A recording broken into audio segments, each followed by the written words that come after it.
Before listening to this audiobook, please make sure to subscribe. Only 10% of you is subscribed. Thank you and enjoy this wisdom. Buddhism in a Nutshell, by Narada Mahathera. Contents. Preface. Chapter 1. The Buddha. Chapter 2. The Dhamma. Is it a philosophy? Chapter 3. Is it a religion? Chapter 4. Is Buddhism an ethical system? Chapter 5. Some salient features of Buddhism. Chapter 6. Kamma or the law of moral causation. Chapter 7. Rebirth. Chapter 8. Paticca Samuppada. Chapter 9. Anatta or Soullessness. Chapter 10. Nibbana. Chapter 11. The Path to Nibbana. Appendix. Concentration on Respiration, Anapana Sati. Meditation on Loving Kindness, Metta. Perfections, Parami. Preface. Buddhism in a Nutshell first appeared in 1933. Since then several editions were published by various philanthropic gentlemen for free distribution. For a fuller exposition of the subjects dealt with here, readers are kindly requested to read the revised and enlarged edition of the Buddha and his teachings published in 1980. Permission may freely be obtained to reprint or to translate this book. Chapter 1. The Buddha. On the full moon day of May, in the year 623 BC, there was born in the district of Nepal an Indian Sakya prince named Siddhattha Gotama, who was destined to be the greatest religious teacher in the world. Brought up in the lap of luxury, receiving an education befitting a prince, he married and had a son. His contemplative nature and boundless compassion did not permit him to enjoy the fleeting material pleasures of a royal household. He knew no woe, but he felt a deep pity for sorrowing humanity. Amidst comfort and prosperity, he realized the universality of sorrow. The palace, with all its worldly amusements, was no longer a congenial place for the compassionate prince. The time was ripe for him to depart. Realizing the vanity of sensual enjoyments, in his 29th year, he renounced all worldly pleasures and donning the simple yellow garb of an ascetic, alone, penniless, wandered forth in search of truth and peace. It was an unprecedented historic renunciation, for he renounced not in his old age but in the prime of manhood, not in poverty but in plenty. As it was the belief in the ancient days that no deliverance could be gained unless one leads a life of strict asceticism, he strenuously practiced all forms of severe austerities. Adding vigil after vigil, and penance after penance, he made a superhuman effort for 6 long years. His body was reduced to almost a skeleton. The more he tormented his body, the farther his goal receded from him. The painful, unsuccessful austerities which he strenuously practiced proved absolutely futile. He was now fully convinced, through personal experience, of the utter futility of self-mortification which weakened his body and resulted in lassitude of spirit.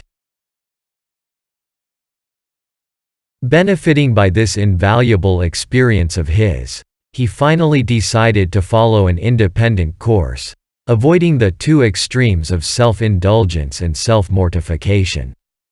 The former retards one's spiritual progress, and the latter weakens one's intellect. The new way which he himself discovered was the middle path, Majjhima Patipada, which subsequently became one of the salient characteristics of his teaching.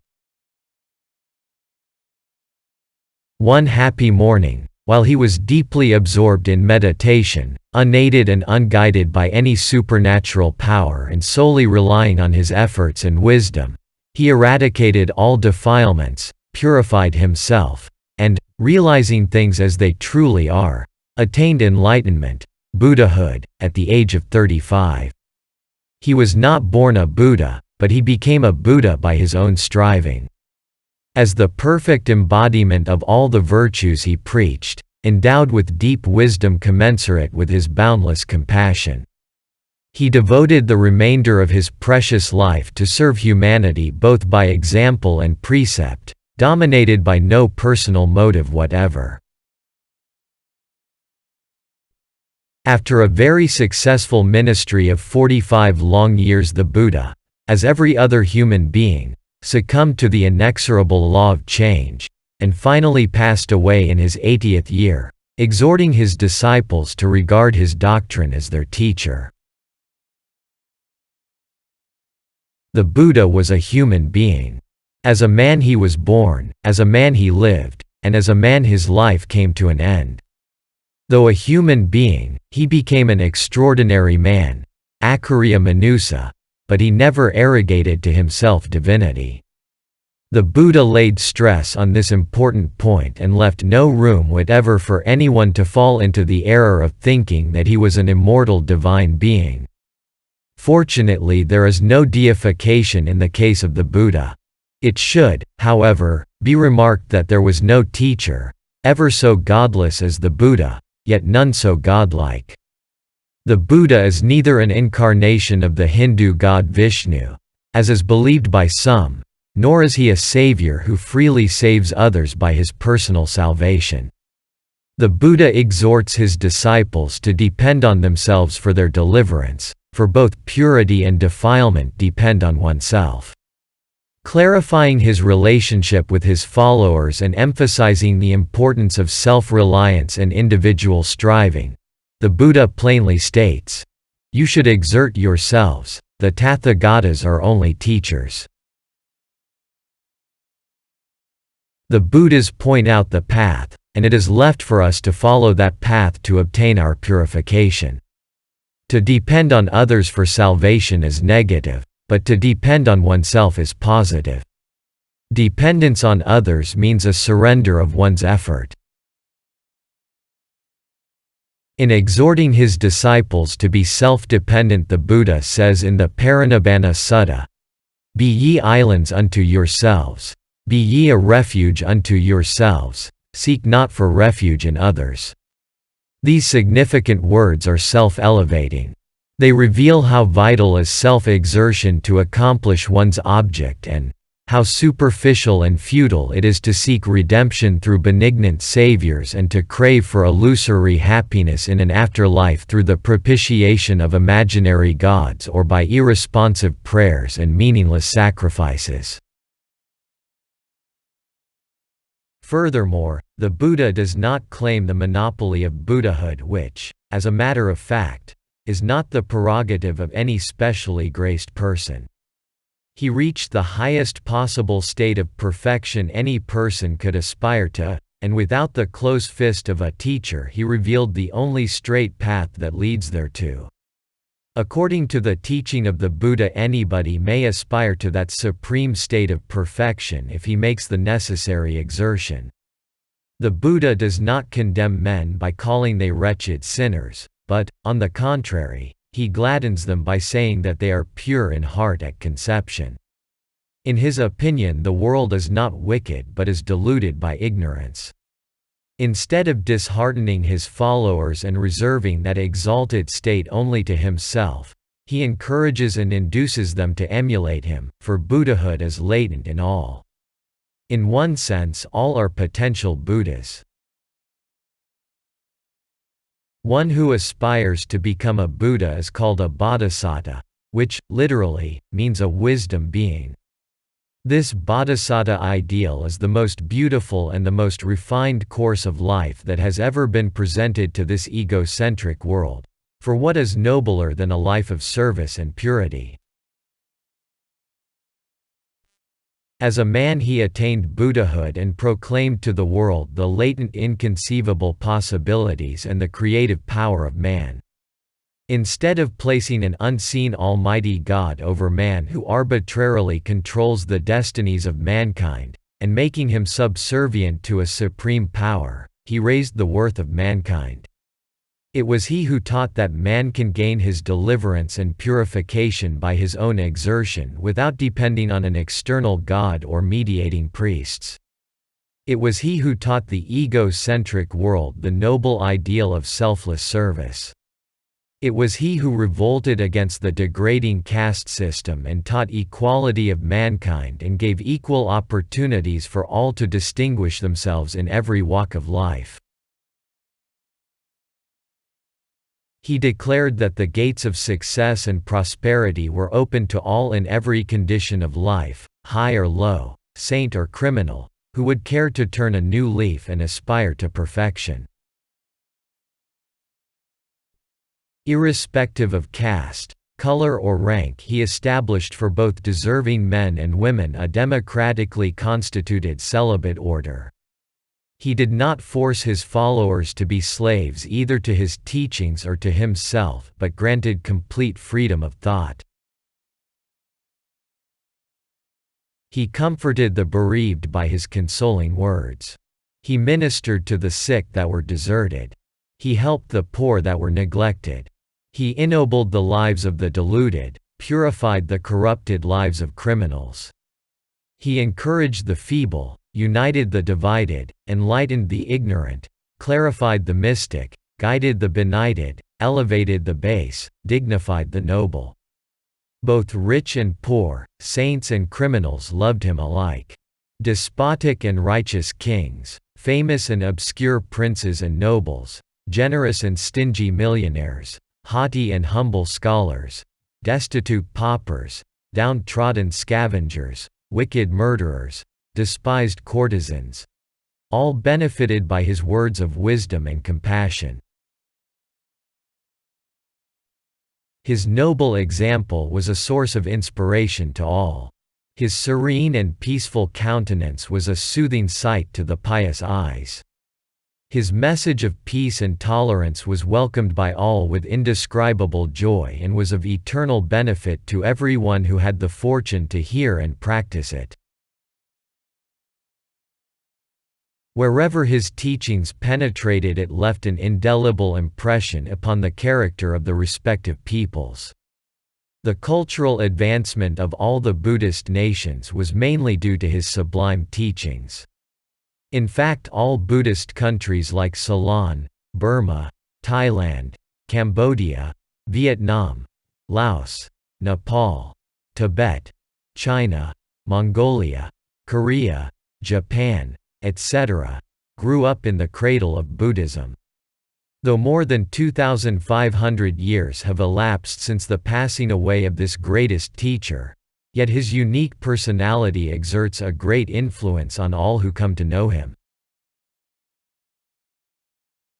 His iron will, profound wisdom, universal love, boundless compassion, selfless service, historic renunciation, perfect purity, magnetic personality, exemplary methods employed to propagate the teachings, and his final success. All these factors have compelled about 1/5 of the population of the world today to hail the Buddha as their supreme teacher. Paying a glowing tribute to the Buddha, Sri Radhakrishnan states, "In Gautama the Buddha we have a mastermind from the East second to none so far as the influence on the thought and life of the human race is concerned, and, sacred to all as the founder of a religious tradition whose hold is hardly less wide and deep than any other. He belongs to the history of the world's thought, to the general inheritance of all cultivated men, for, judged by intellectual integrity, moral earnestness, and spiritual insight, he is undoubtedly one of the greatest figures in history." In The Three Greatest Men in History, H.G. Wells writes, "In the Buddha you see clearly a man, simple, devout, lonely, battling for light, a vivid human personality, not a myth. He too gave a message to mankind universal in character. Many of our best modern ideas are in closest harmony with it. All the miseries and discontents are due, he taught, to selfishness. Before a man can become serene, he must cease to live for his senses or himself. Then he merges into a great being. Buddha in different language called men to self-forgetfulness 500 years before Christ. In some ways he is nearer to us and our needs. He was more lucid upon our individual importance and service than Christ and less ambiguous upon the question of personal immortality. Saint Hilaire remarks, "The perfect model of all the virtues he preaches. His life has not a stain upon it." Fosbull says, "The more I know of him, the more I love him." A humble follower of his would say, "The more I know him, the more I love him. The more I love him, the more I know him."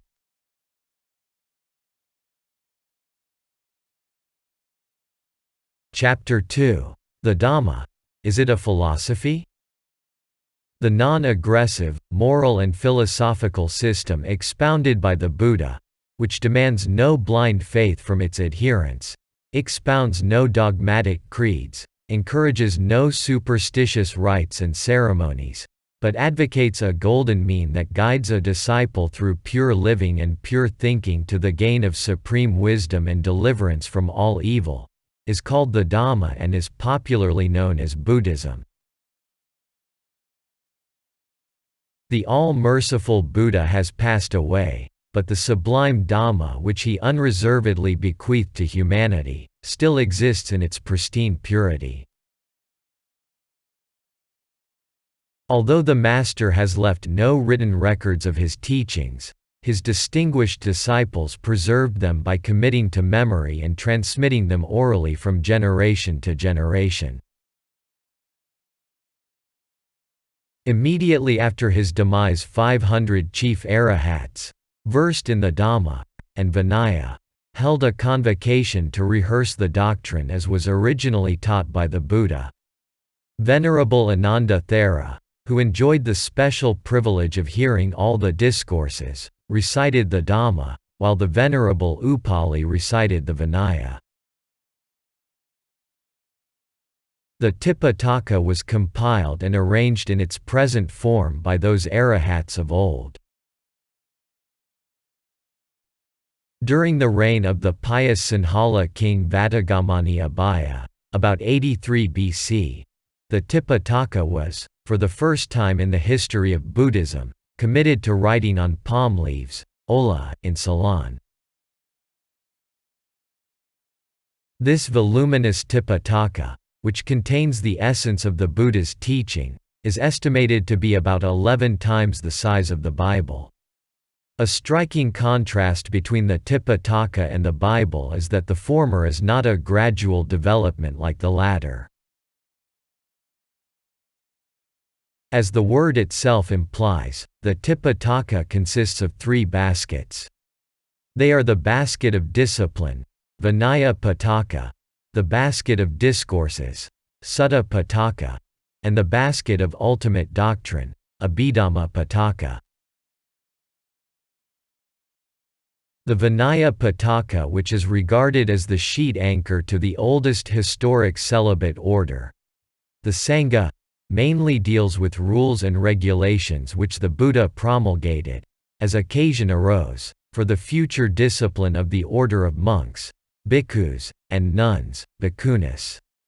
It described in detail the gradual development of the sasana, dispensation.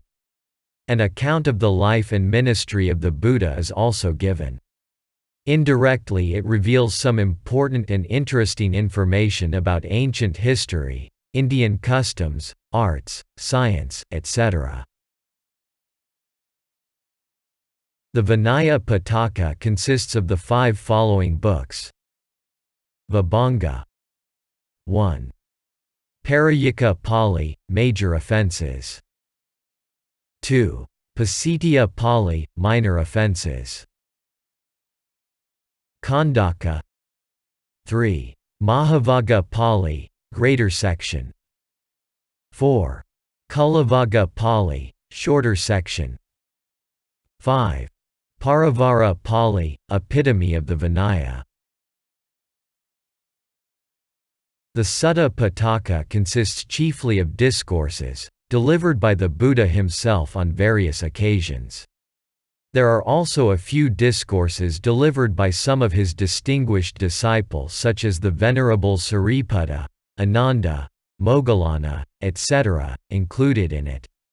It is like a book of prescriptions, as the sermons embodied therein were expounded to suit the different occasions and the temperaments of various persons. There may be seemingly contradictory statements, but they should not be misconstrued as they were opportunely uttered by the Buddha to suit a particular purpose. For instance, to the self-same question he would maintain silence, when the inquirer is merely foolishly inquisitive, or give a detailed reply when he knew the inquirer to be an earnest seeker. Most of the sermons were intended mainly for the benefit of bhikkhus, and they deal with the holy life and with the expositions of the doctrine. There are also several other discourses which deal with both the material and moral progress of his lay followers. This Paticca is divided into 5 Nikayas or collections, viz. 1. Digha Nikaya, collection of long discourses. 2. Majjhima Nikaya, collection of middle-length discourses. 3. Samyutta Nikaya, collection of kindred sayings. 4. Anguttara Nikaya, collection of discourses arranged in accordance with numbers. 5.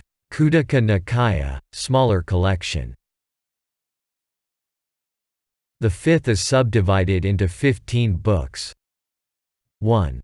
Khuddaka Patha, shorter texts. 2. Dhammapada, way of truth. 3. Udana, paeans of joy. 4. Iti Vuttaka, thus said, discourses.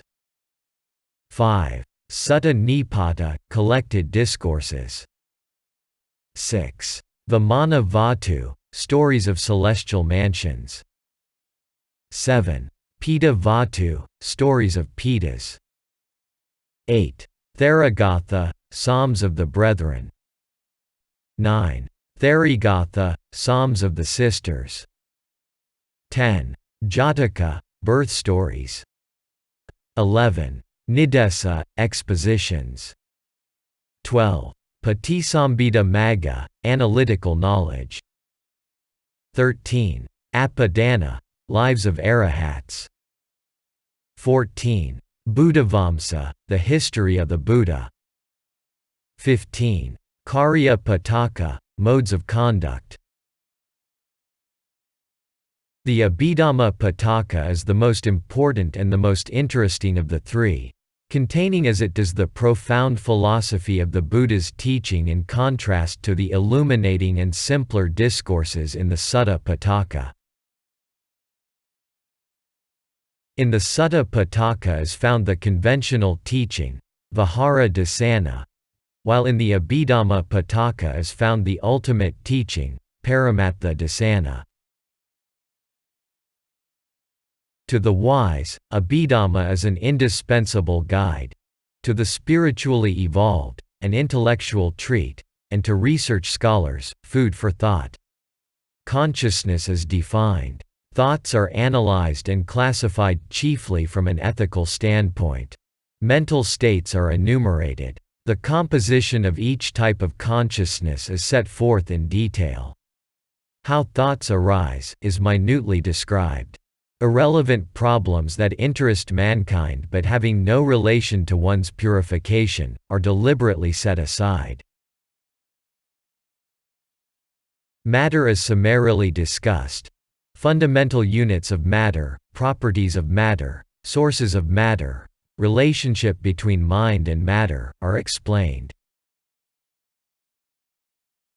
The Abhidhamma investigates mind and matter, the 2 composite factors of the so-called being, to help the understanding of things as they truly are, and a philosophy has been developed on those lines. Based on that philosophy, an ethical system has been evolved to realize the ultimate goal, Nibbana. The Abhidhamma Paticca consists of 7 books. 1. Dhammasangani, classification of Dhammas. 2. Vibhanga, the Book of Divisions. 3. Katha Vatu, points of controversy. 4. Pugala Panyati, descriptions of individuals.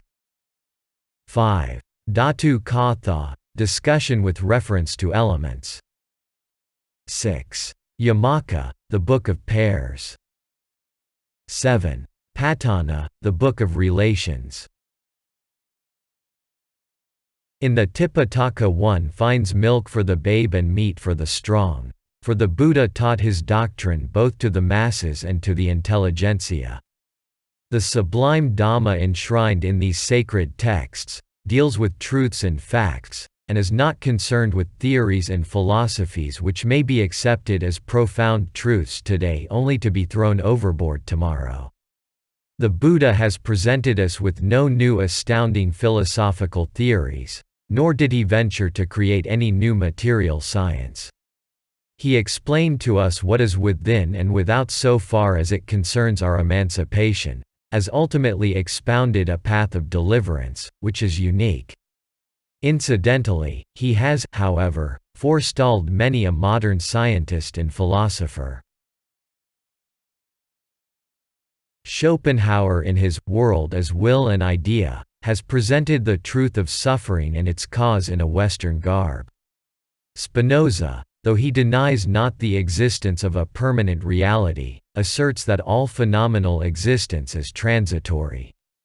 In his opinion, sorrow is conquered by finding an object of knowledge which is not transient, not ephemeral, but is immutable, permanent, everlasting.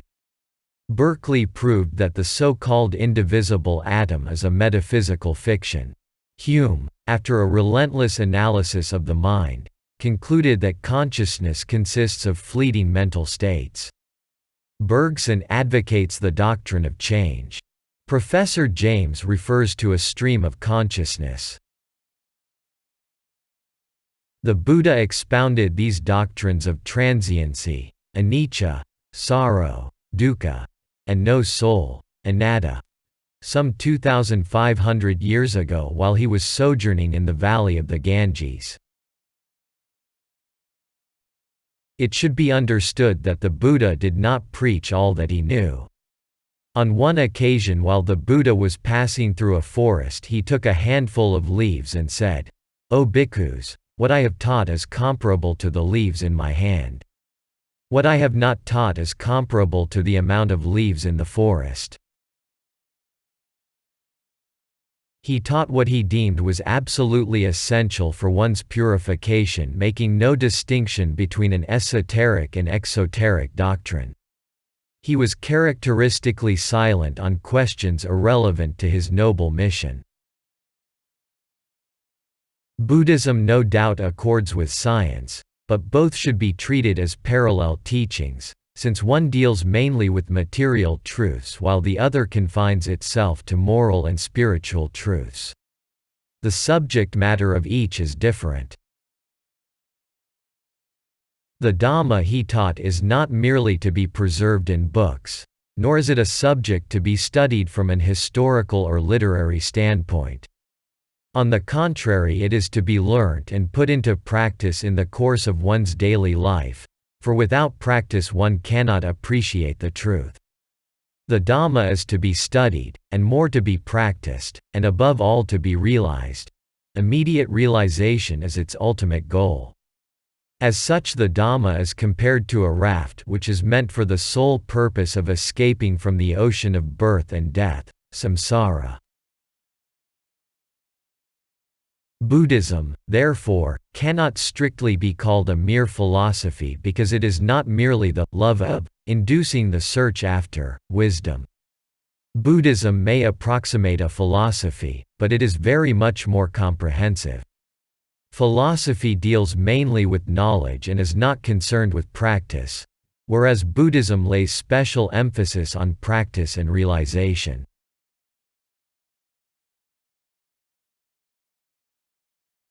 Chapter 3. Is it a religion? It is neither a religion in the sense in which that word is commonly understood, for it is not a system of faith and worship owing any allegiance to a supernatural being. Buddhism does not demand blind faith from its adherents. Here mere belief is dethroned and is substituted by confidence based on knowledge, which, in Pali, is known as saddha. The confidence placed by a follower on the Buddha is like that of a sick person in a noted physician, or a student in his teacher.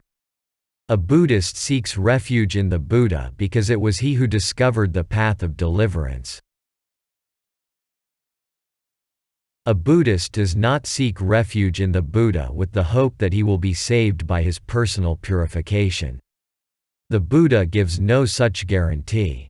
It is not within the power of a Buddha to wash away the impurities of others. One could neither purify nor defile another. The Buddha, as teacher, instructs us, but we ourselves are directly responsible for our purification.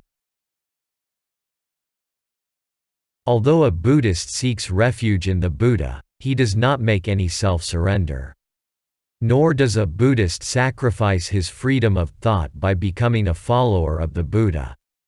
He can exercise his own free will and develop his knowledge even to the extent of becoming a Buddha himself.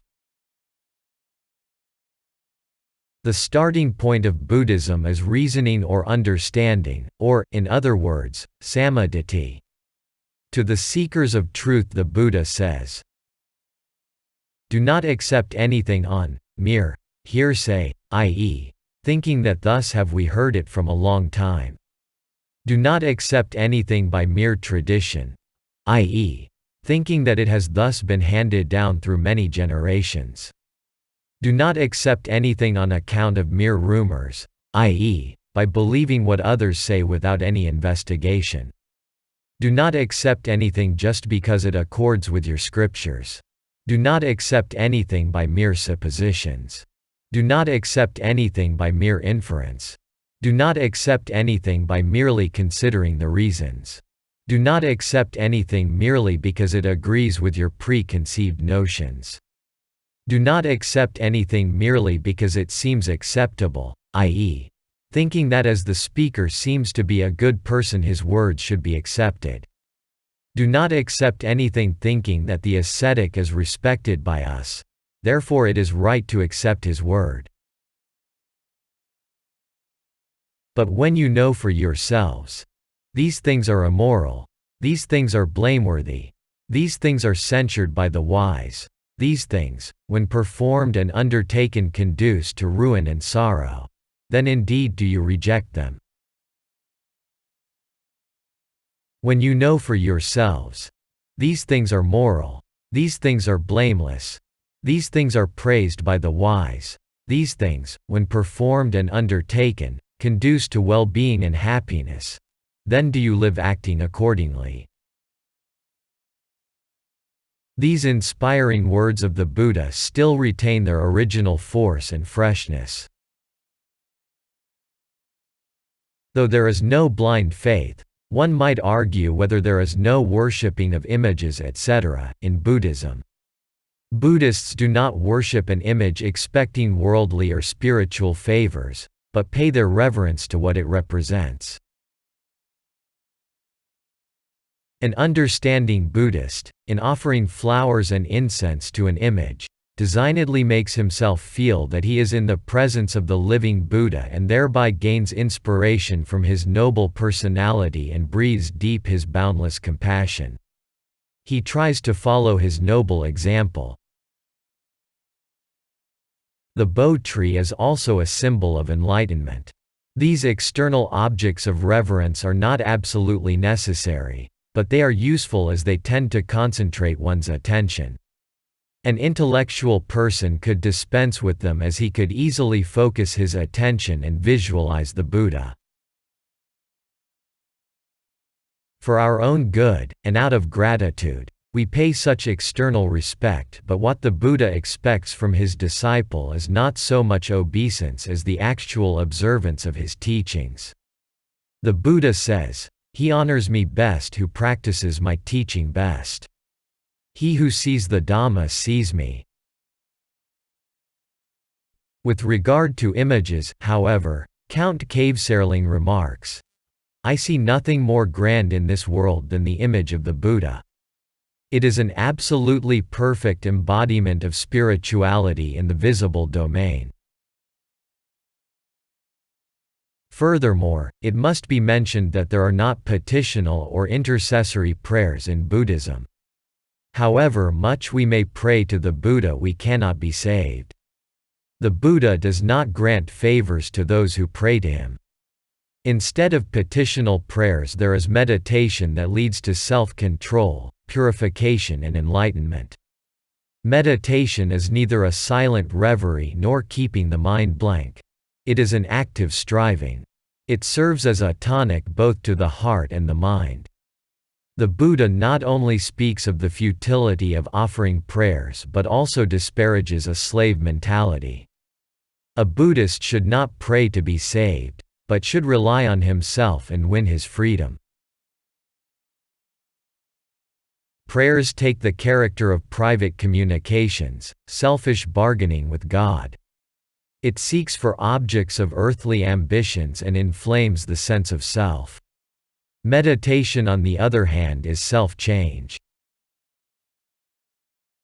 Sri Radhakrishnan. In Buddhism there is not, as in most other religions, an almighty God to be obeyed and feared. The Buddha does not believe in a cosmic potentate, omniscient and omnipresent. In Buddhism there are no divine revelations or divine messengers. A Buddhist is, therefore, not subservient to any higher supernatural power which controls his destinies and which arbitrarily rewards and punishes. Since Buddhists do not believe in revelations of a divine being, Buddhism does not claim the monopoly of truth and does not condemn any other religion. But Buddhism recognizes the infinite latent possibilities of man and teaches that man can gain deliverance from suffering by his own efforts independent of divine help or mediating priests. Buddhism cannot, therefore, strictly be called a religion because it is neither a system of faith and worship, nor the outward act or form by which men indicate their recognition of the existence of a god or gods having power over their own destiny, to whom obedience, service, and honor are due.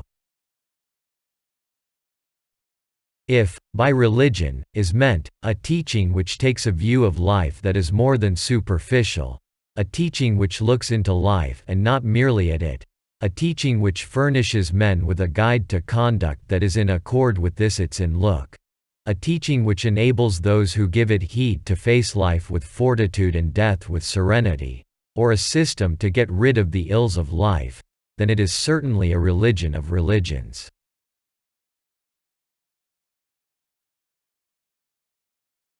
Chapter 4. Is Buddhism an ethical system? It no doubt contains an excellent ethical code which is unparalleled in its perfection and altruistic attitude.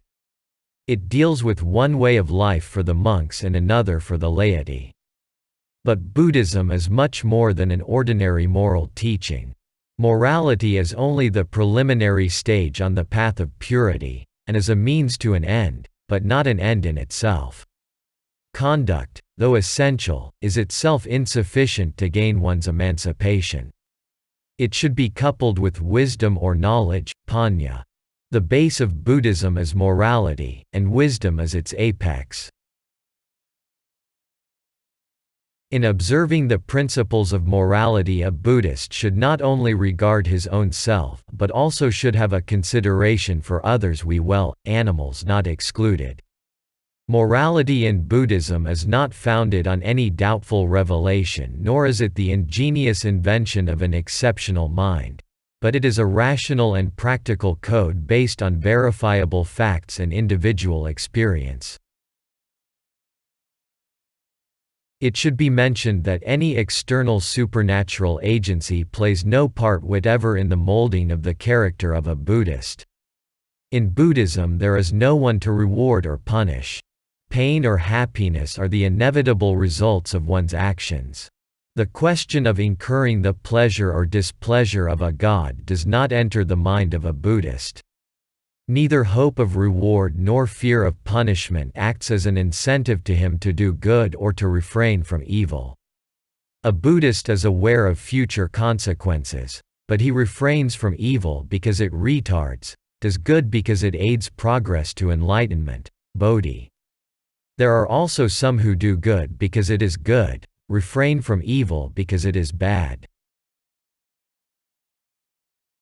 To understand the exceptionally high standard of morality the Buddha expects from his ideal followers, one must carefully read the Dhammapada, Sigalovada Sutta, Vyagapaja Sutta, Mangala Sutta, Karaniya Sutta, Parabhava Sutta, Vasala Sutta, Dhammika Sutta, etc.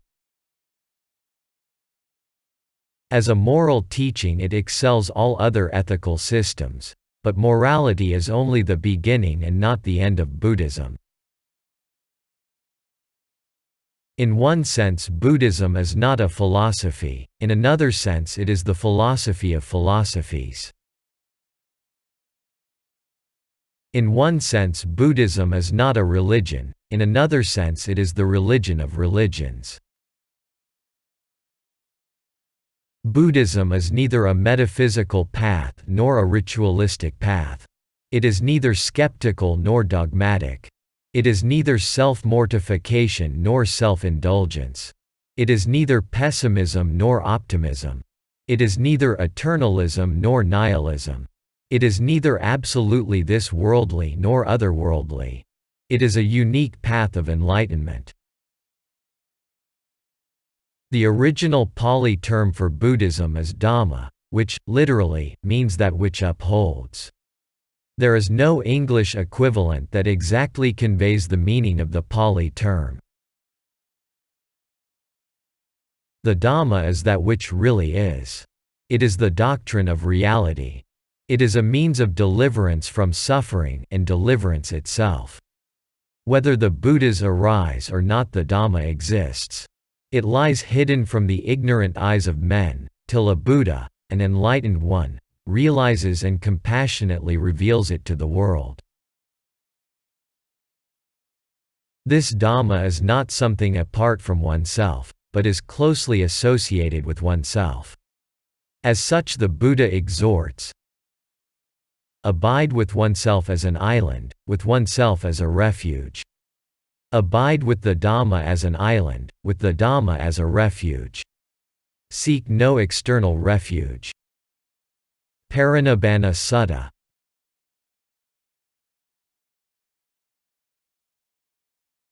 Chapter 5 Some salient features of Buddhism. The foundations of Buddhism are the Four Noble Truths, namely, suffering, the raison d'être of Buddhism, its cause, i.e., craving, its end, i.e., Nibbana, the summum bonum of Buddhism, and the middle way. What is the noble truth of suffering? Birth is suffering, old age is suffering, disease is suffering, death is suffering, to be united with the unpleasant is suffering, to be separated from the pleasant is suffering, not to receive what one craves for is suffering. In brief, the five aggregates of attachment are suffering. What is the noble truth of the cause of suffering? It is the craving which leads from rebirth to rebirth, accompanied by lust of passion, which delights now here now there. It is the craving for sensual pleasures, kammatana, for existence, bhavatana, and for annihilation, vibhavatana. What is the noble truth of the annihilation of suffering? It is the remainderless, total annihilation of this very craving, the forsaking of it, the breaking loose, fleeing, deliverance from it. What is the noble truth of the path leading to the annihilation of suffering?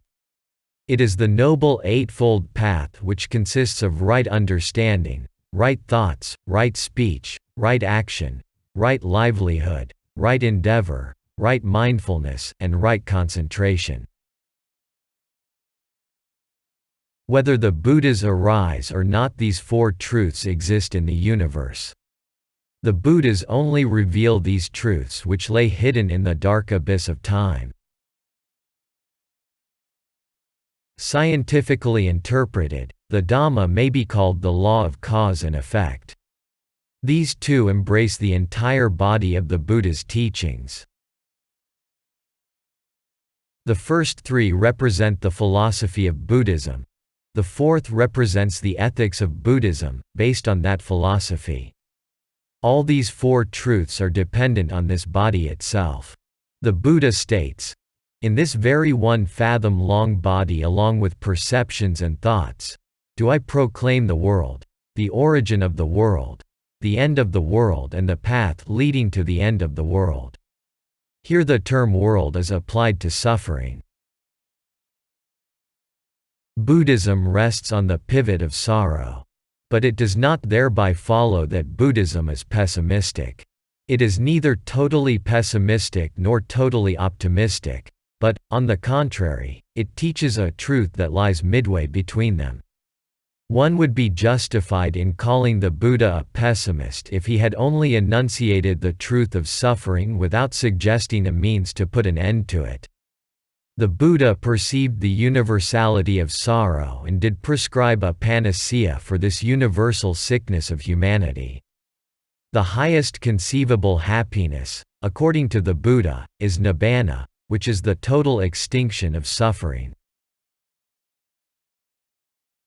The author of the article on pessimism in the Encyclopaedia Britannica writes, "Pessimism denotes an attitude of hopelessness towards life, a vague general opinion that pain and evil predominate in human affairs. The original doctrine of the Buddha is in fact as optimistic as any optimism of the West. To call it pessimism is merely to apply to it a characteristically Western principle to which happiness is impossible without personality. The true Buddhist looks forward with enthusiasm to absorption into eternal bliss." Ordinarily, the enjoyment of sensual pleasures is the highest and only happiness of the average man. There is no doubt a kind of momentary happiness in the anticipation, gratification and retrospection of such fleeting material pleasures, but they are elusive and temporary. According to the Buddha, non-attachment is a greater bliss. The Buddha does not expect his followers to be constantly pondering on suffering and lead a miserable, unhappy life. He exhorts them to be always happy and cheerful, for zest, pity, is one of the factors of enlightenment. Real happiness is found within, and is not to be defined in terms of wealth, children, honors or fame. If such possessions are misdirected, forcibly or unjustly obtained, misappropriated or even viewed with attachment, they will be a source of pain and sorrow to the possessors. Instead of trying to rationalize suffering, Buddhism takes suffering for granted and seeks the cause to eradicate it. Suffering exists as long as there is craving. It can only be annihilated by treading the Noble Eightfold Path and attaining the supreme bliss of Nibbana. These four truths can be verified by experience. Hence the Buddha Dhamma is not based on the fear of the unknown, but is founded on the bedrock of facts which can be tested by ourselves and verified by experience. Buddhism is, therefore, rational and intensely practical. Such a rational and practical system cannot contain mysteries or esoteric doctrines. Blind faith, therefore, is foreign to Buddhism. Where there is no blind faith, there cannot be any coercion or persecution or fanaticism. To the unique credit of Buddhism, it must be said that throughout its peaceful march of 2,500 years, no drop of blood was shed in the name of the Buddha. No mighty monarch wielded his powerful sword to propagate the Dhamma, and no conversion was made either by force or by repulsive methods. Yet, the Buddha was the first and the greatest missionary that lived on earth. Aldous Huxley writes, "Alone of all the great world religions, Buddhism made its way without persecution, censorship, or inquisition." Lord Russell remarks, "Of the great religions of history, I prefer Buddhism, especially in its earliest forms, because it has had the smallest element of persecution.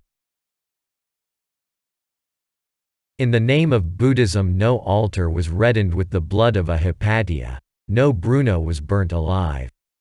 Buddhism appeals more to the intellect than to the emotion. It is concerned more with the character of the devotees than with their numerical strength."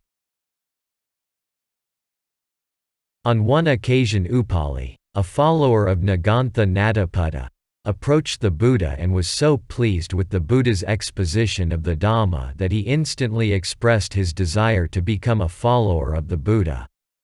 But the Buddha cautioned him, saying, "Of a verity, O householder, make a thorough investigation. It is well for a distinguished man like you to make, first, a thorough investigation." Upali, who was overjoyed at this unexpected remark of the Buddha, said, "Lord, had I been a follower of another religion, its adherents would have taken me round the streets in a procession proclaiming that such and such a millionaire had renounced his former faith and embraced theirs. But, Lord, your reverence advises me to investigate further. The more pleased am I with this remark of yours. For the second time, Lord, I seek refuge in the Buddha, Dhamma and the Sangha." Buddhism is saturated with this spirit of free enquiry and complete tolerance. It is the teaching of the open mind and the sympathetic heart, which, lighting and warming the whole universe with its twin rays of wisdom and compassion, sheds its genial glow on every being struggling in the ocean of birth and death. The Buddha was so tolerant that he did not even exercise his power to give commandments to his lay followers. Instead of using the imperative, he said, "It behooves you to do this. It behooves you not to do this." He commands not but does exhort. This tolerance the Buddha extended to men, women and all living beings. It was the Buddha who first attempted to abolish slavery and vehemently protested against the degrading caste system which was firmly rooted in the soil of India. In the word of the Buddha, it is not by mere birth one becomes an outcast or a noble, but by one's actions. Caste or color does not preclude one from becoming a Buddhist or from entering the order. Fishermen, scavengers, courtesans, together with warriors and Brahmins, were freely admitted to the order and enjoyed equal privileges and were also given positions of rank. Upali, the barber, for instance, was made in preference to all other the chief in matters pertaining to Vinaya discipline. The timid Sunita, the scavenger, who attained arhatship was admitted by the Buddha himself into the order. Angulimala, the robber and criminal, was converted to a compassionate saint. The fierce Alavaka sought refuge in the Buddha and became a saint.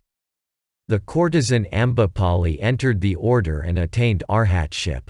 Such instances could easily be multiplied from the Tipitaka to show that the portals of Buddhism were wide open to all, irrespective of caste, color or rank. It was also the Buddha who raised the status of downtrodden women and not only brought them to a realization of their importance to society but also founded the first celibate religious order for women with rules and regulations. The Buddha did not humiliate women, but only regarded them as feeble by nature. He saw the innate good of both men and women and assigned to them their due places in his teaching. Sex is no barrier to attaining sainthood. Sometimes the Pali term used to denote women is Matugama, which means mother folk, or society of mothers. As a mother, woman holds an honorable place in Buddhism. Even the wife is regarded as best friend, Parama Saka, of the husband. Hasty critics are only making ex-parte statements when they reproach Buddhism with being inimical to women. Although at first the Buddha refused to admit women into the order on reasonable grounds, yet later he yielded to the entreaties of his foster mother, Siddhārtha Gautama, and founded the Bhikkhuni order. Just as the arahats Sariputta and Moggallana were made the two chief disciples in the order of monks, even so he appointed arahats Kamma and Upalavana as the two chief female disciples. Many other female disciples too were named by the Buddha himself as his distinguished and pious followers. On one occasion the Buddha said to King Kosala, who was displeased on hearing that a daughter was born to him, "A woman child, O Lord of men, may prove even a better offspring than a male." Many women, who otherwise would have fallen into oblivion, distinguished themselves in various ways, and gained their emancipation by following the Dhamma and entering the order. In this new order, which later proved to be a great blessing to many women, queens, princesses, daughters of noble families, widows, bereaved mothers, destitute women, pitiable courtesans, all, despite their caste or rank, met on a common platform, enjoyed perfect consolation and peace, and breathed that free atmosphere which is denied to those cloistered in cottages and palatial mansions. It was also the Buddha who banned the sacrifice of poor beasts and admonished his followers to extend their loving kindness, metta, to all living beings, even to the tiniest creature that crawls at one's feet. No man has the power or the right to destroy the life of another, as life is precious to all. A genuine Buddhist would exercise this loving kindness towards every living being and identify himself with all, making no distinction whatsoever with regard to caste, color or sex. It is this Buddhist metta that attempts to break all the barriers which separate one from another. There is no reason to keep aloof from others merely because they belong to another persuasion or another nationality. In that noble toleration edict which is based on Kula Vyuha and Maha Vyuha Suttas, Asoka says, "Concourse alone is best, that is, all should hearken willingly to the doctrine professed by others." Buddhism is not confined to any country or any particular nation. It is universal. It is not nationalism which, in other words, is another form of caste system founded on a wider basis. Buddhism, if it be permitted to say so, is supranationalism. To a Buddhist there is no far or near, no enemy or foreigner, no renegade or untouchable, since universal love realized through understanding has established the brotherhood of all living beings. A real Buddhist is a citizen of the world. He regards the whole world as his motherland and all as his brothers and sisters. Buddhism is, therefore, unique, mainly owing to its tolerance, non-aggressiveness, rationality, practicability, efficacy and universality. It is the noblest of all unifying influences and the only lever that can uplift the world. These are some of the salient features of Buddhism, and amongst some of the fundamental doctrines may be said. Kamma, or the law of moral causation, the doctrine of rebirth, Anatta and Nibbana.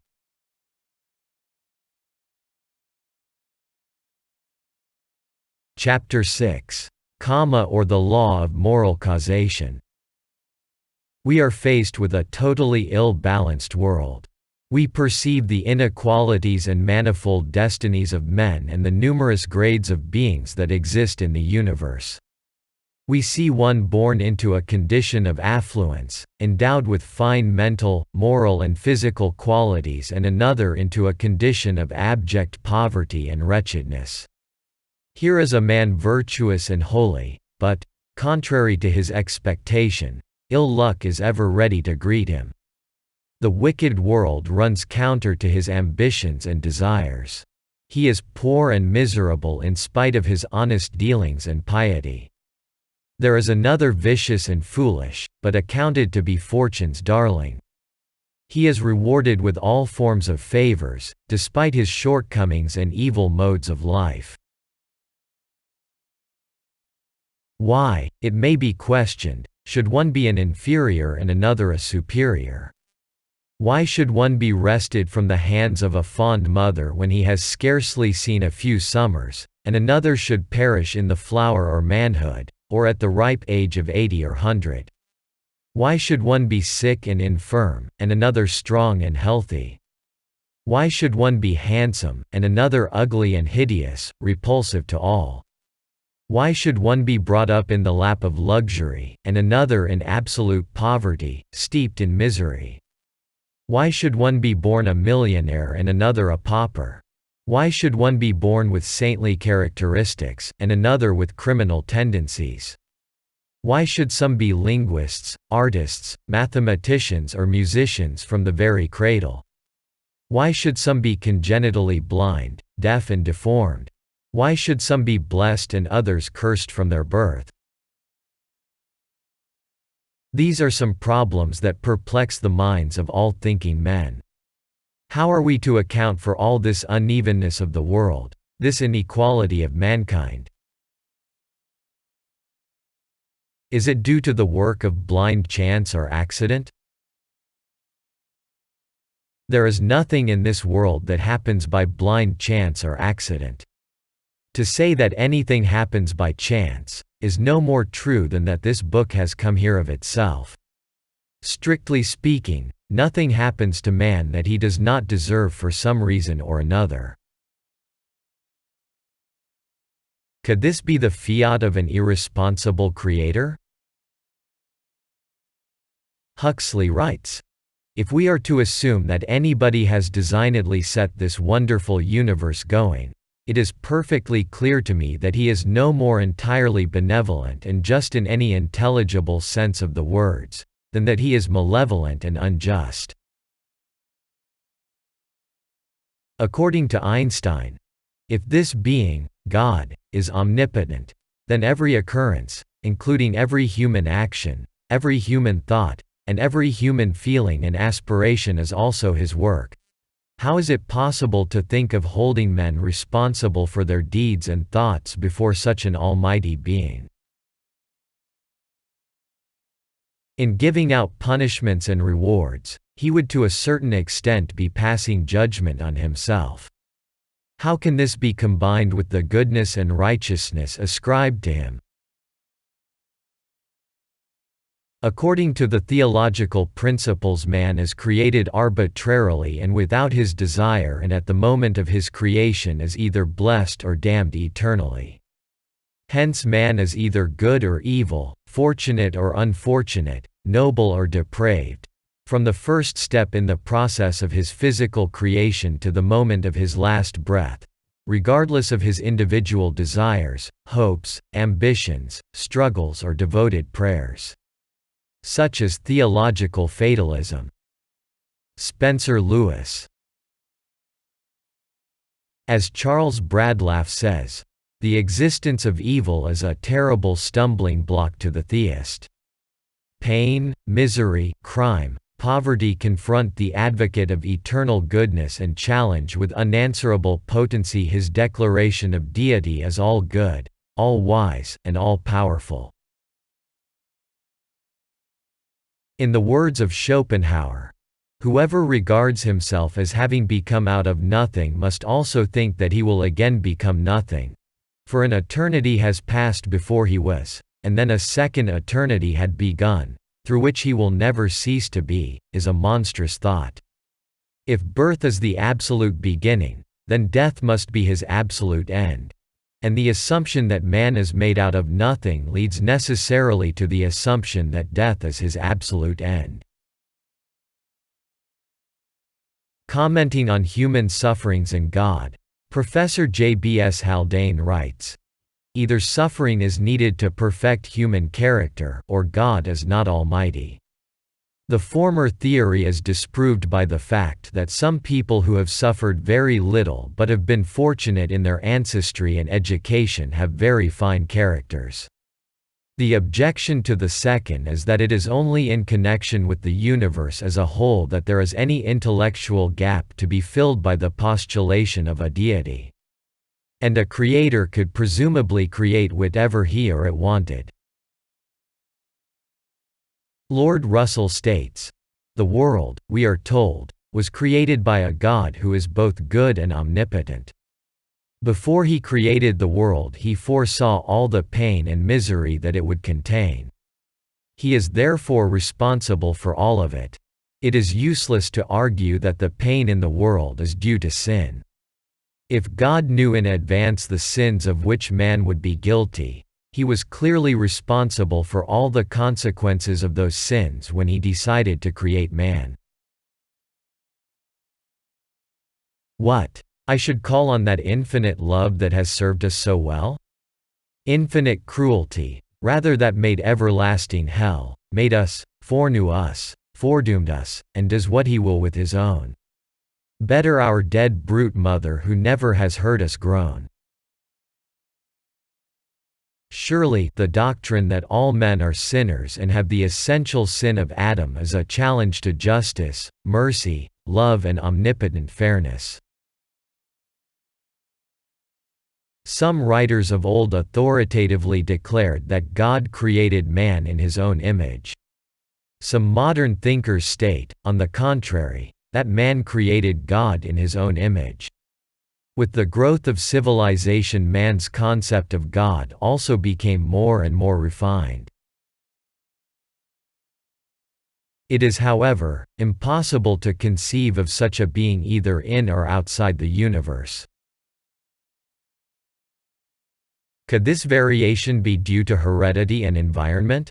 One must admit that all such chemico-physical phenomena revealed by scientists are partly instrumental, but they cannot be solely responsible for the subtle distinctions and vast differences that exist amongst individuals. Yet why should identical twins who are physically alike, inheriting like genes, enjoying the same privilege of upbringing, be very often temperamentally, morally and intellectually totally different? Heredity alone cannot account for these vast differences. Strictly speaking, it accounts more plausibly for their similarities than for most of the differences. The infinitesimally minute chemico-physical germ, which is about 30 millionth part of an inch across, inherited from parents, explains only a portion of man, his physical foundation. With regard to the more complex and subtle mental, intellectual and moral differences, we need more enlightenment.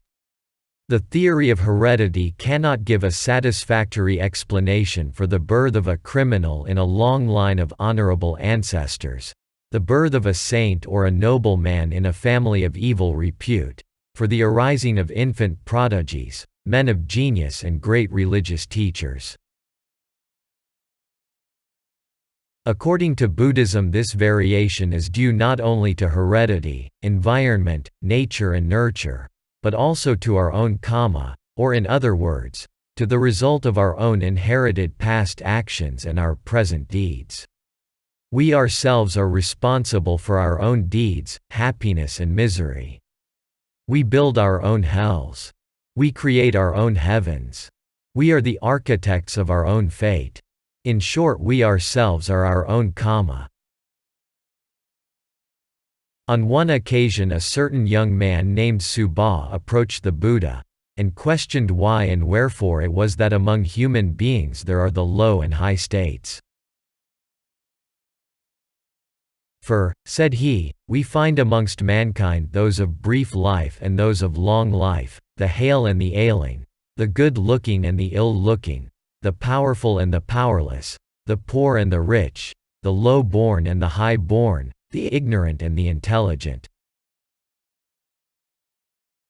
The Buddha briefly replied, "Every living being has kamma as its own, its inheritance, its cause, its kinsman, its refuge.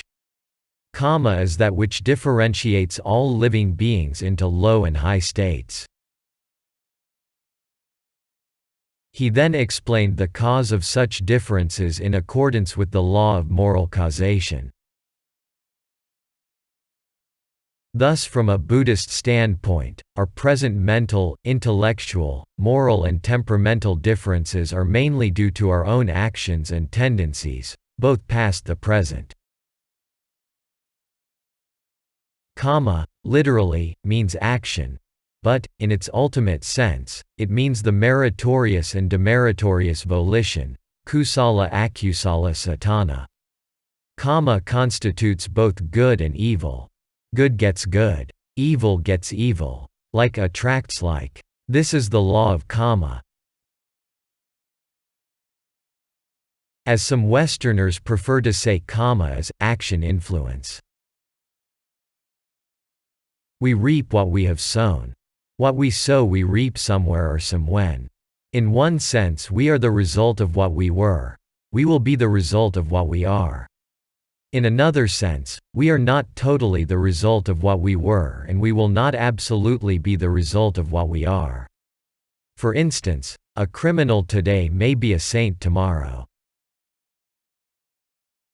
Buddhism attributes this variation to Kamma, but it does not assert that everything is due to Kamma. If everything were due to Kamma, a man must ever be bad, for it is his Kamma to be bad. One need not consult a physician to be cured of a disease, for if one's Kamma is such one will be cured. According to Buddhism, there are 5 orders or processes, niyamas, which operate in the physical and mental realms. 1. Kamma niyama, order of act and result, e.g., desirable and undesirable acts produce corresponding good and bad results. 2. Utu niyama, physical, inorganic, order, e.g., seasonal phenomena of winds and rains. 3. Bija niyama, order of germs or seeds, physical organic order, e.g., rice produced from rice seed, sugary taste from sugarcane or honey, etc. The scientific theory of cells and genes and the physical similarity of twins may be ascribed to this order. 4. Sattva niyama, order of mind or psychic law, e.g., processes of consciousness, sattva vithi, power of mind, etc. 5. Dhamma niyama, order of the norm, e.g., the natural phenomena occurring at the advent of a bodhisattva in his last birth, gravitation, etc. Every mental or physical phenomenon could be explained by these all-embracing 5 orders or processes which are laws in themselves. Kamma is, therefore, only one of the 5 orders that prevail in the universe. It is a law in itself, but it does not thereby follow that there should be a lawgiver. Ordinary laws of nature, like gravitation, need no lawgiver. It operates in its own field without the intervention of an external independent ruling agency. Nobody, for instance, has decreed that fire should burn. Nobody has commanded that water should seek its own level. No scientist has ordered that water should consist of H2O, and that coldness should be one of its properties. These are their intrinsic characteristics. Kamma is neither fate nor predestination imposed upon us by some mysterious unknown power to which we must helplessly submit ourselves. It is one's own doing reacting on oneself, and so one has the possibility to divert the course of Kamma to some extent. How far one diverts it depends on oneself. It must also be said that such phraseology as rewards and punishments should not be allowed to enter into discussions concerning the problem of Kamma. For Buddhism does not recognize an almighty being who rules his subjects and rewards and punishes them accordingly. Buddhists, on the contrary, believe that sorrow and happiness one experiences are the natural outcome of one's own good and bad actions. It should be stated that Kamma has both the continuative and the retributive principle. Inherent in Kamma is the potentiality of producing its due effect. The cause produces the effect explains the cause. Seed produces the fruit explains the seed, as both are interrelated. Even so, Kamma and its effect are interrelated. The effect already blooms in the cause.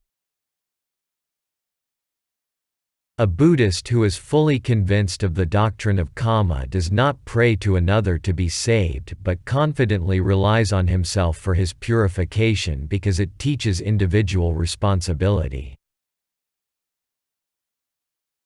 It is this doctrine of Kamma that gives him consolation, hope, self-reliance and moral courage. It is this belief in Kamma that validates his effort, kindles his enthusiasm, makes him ever kind, tolerant and considerate. It is also this firm belief in Kamma that prompts him to refrain from evil, do good and be good without being frightened of any punishment or tempted by any reward. It is this doctrine of Kamma that can explain the problem of suffering, the mystery of so-called fate or predestination of other religions, and above all the inequality of mankind. Kamma and rebirth are accepted as axiomatic.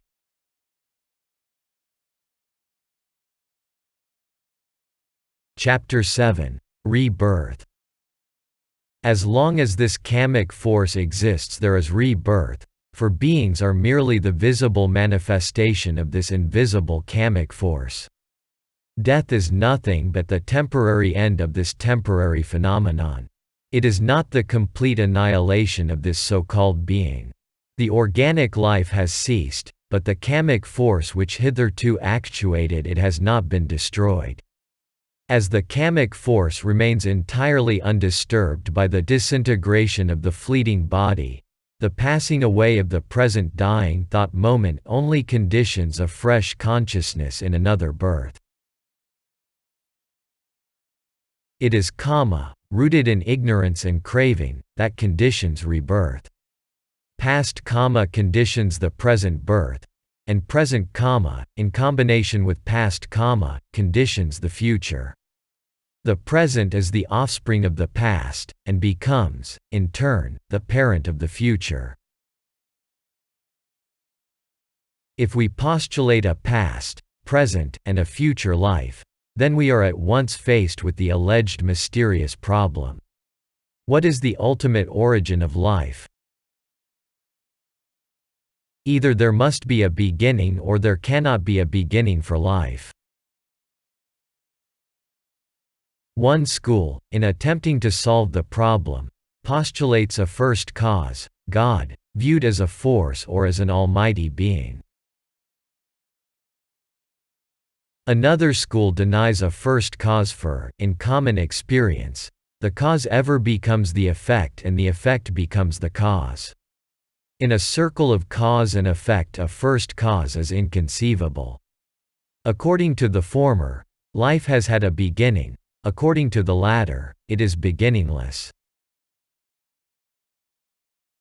From the scientific standpoint, we are the direct products of the sperm and ovum cells provided by our parents. As such, life precedes life. With regard to the origin of the first protoplasm of life, or colloid, scientists pled ignorance. According to Buddhism, we are born from the matrix of action, Kammayoni. Parents merely provide an infinitesimally small cell. As such, being precedes being. At the moment of conception, it is past Kamma that conditions the initial consciousness that vitalizes the fetus.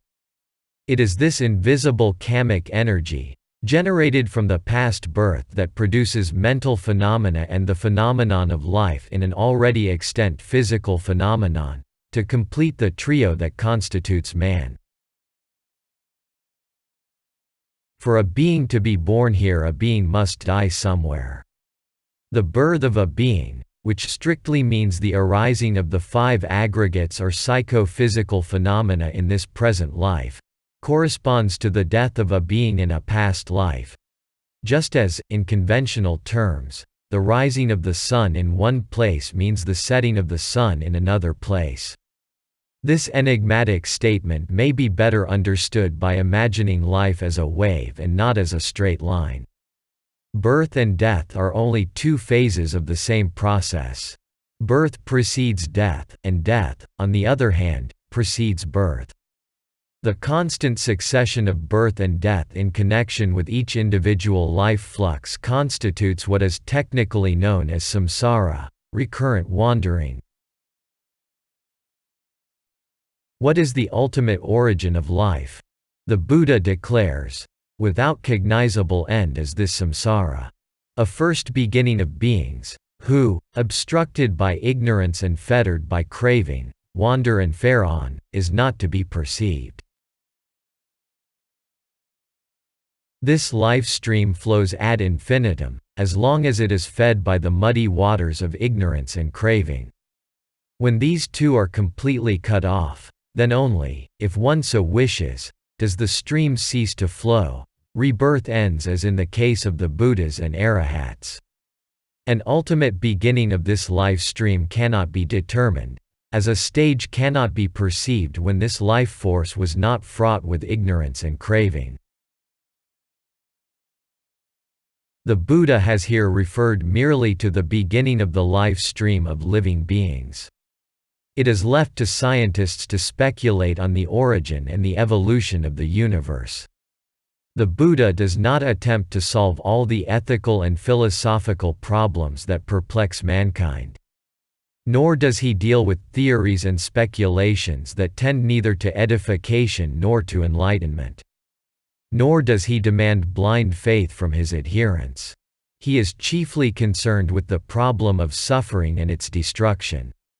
With but this one practical and specific purpose in view, all irrelevant side issues are completely ignored. But how are we to believe that there is a past existence?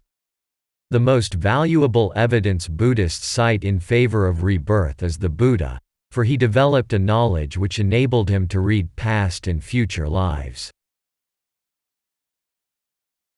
Following his instructions, his disciples also developed this knowledge and were able to read their past lives to a great extent. Even some Indian rishis, before the advent of the Buddha, were distinguished for such psychic powers as clairaudience, clairvoyance, thought reading, remembering past births, etc. There are also some persons, who probably in accordance with the laws of association, spontaneously develop the memory of their past birth, and remember fragments of their previous lives. Such cases are very rare, but those few well-attested, respectable cases tend to throw some light on the idea of a past birth. So are the experiences of some modern dependable psychics and strange cases of alternating and multiple personalities. In hypnotic states, some relate experiences of their past lives, while a few others read the past lives of others and even heal diseases. Sometimes we get strange experiences which cannot be explained but by rebirth. How often do we meet persons whom we have never met, and yet instinctively feel that they are quite familiar to us? How often do we visit places, and yet feel impressed that we are perfectly acquainted with those surroundings? The Buddha tells us, through previous associations or present advantage, that old love springs up again like the lotus in the water. Experiences of some reliable modern psychics, ghostly phenomena, spirit communications, strange alternating and multiple personalities and so on shed some light upon this problem of rebirth. Into this world come perfect ones like the Buddhas and highly developed personalities. Do they evolve suddenly? Can they be the products of a single existence? How are we to account for great characters like Buddhaghosa, Panini, Kalidasa, Homer and Plato? Men of genius like Shakespeare, infant prodigies like Pascal, Mozart, Beethoven, Raphael, Ramanujan, etc. Heredity alone cannot account for them. Else their ancestry would disclose it, their posterity, even greater than themselves, demonstrate it. Could they rise to such lofty heights if they had not lived noble lives and gained similar experiences in the past? Is it by mere chance that they are been born or those particular parents and placed under those favorable circumstances? The few years that we are privileged to spend here are, for the most 50 years, must certainly be an inadequate preparation for eternity. If one believes in the present and in the future, it is quite logical to believe in the past. The present is the offspring of the past, and acts in turn as the parent of the future. If there are reasons to believe that we have existed in the past, then surely there are no reasons to disbelieve that we shall continue to exist after our present life has apparently ceased.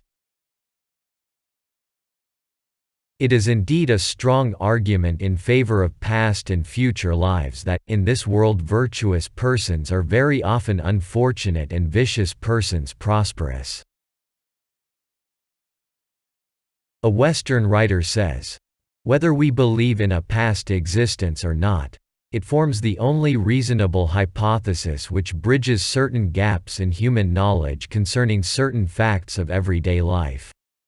Our reason tells us that this idea of past birth and Kamma alone can explain the degrees of difference that exist between twins, how men like Shakespeare with a very limited experience are able to portray with marvelous exactitude the most diverse types of human character, scenes and so forth of which they could have no actual knowledge, why the work of the genius invariably transcends his experience, the existence of infant precocity, the vast diversity in mind and morals, in brain and physique, in conditions, circumstances and environment observable throughout the world, and so forth." It should be stated that this doctrine of rebirth can neither be proved nor disproved experimentally, but it is accepted as an evidentially verifiable fact. The cause of this Kamma, continues the Buddha, is avidya or ignorance of the Four Noble Truths.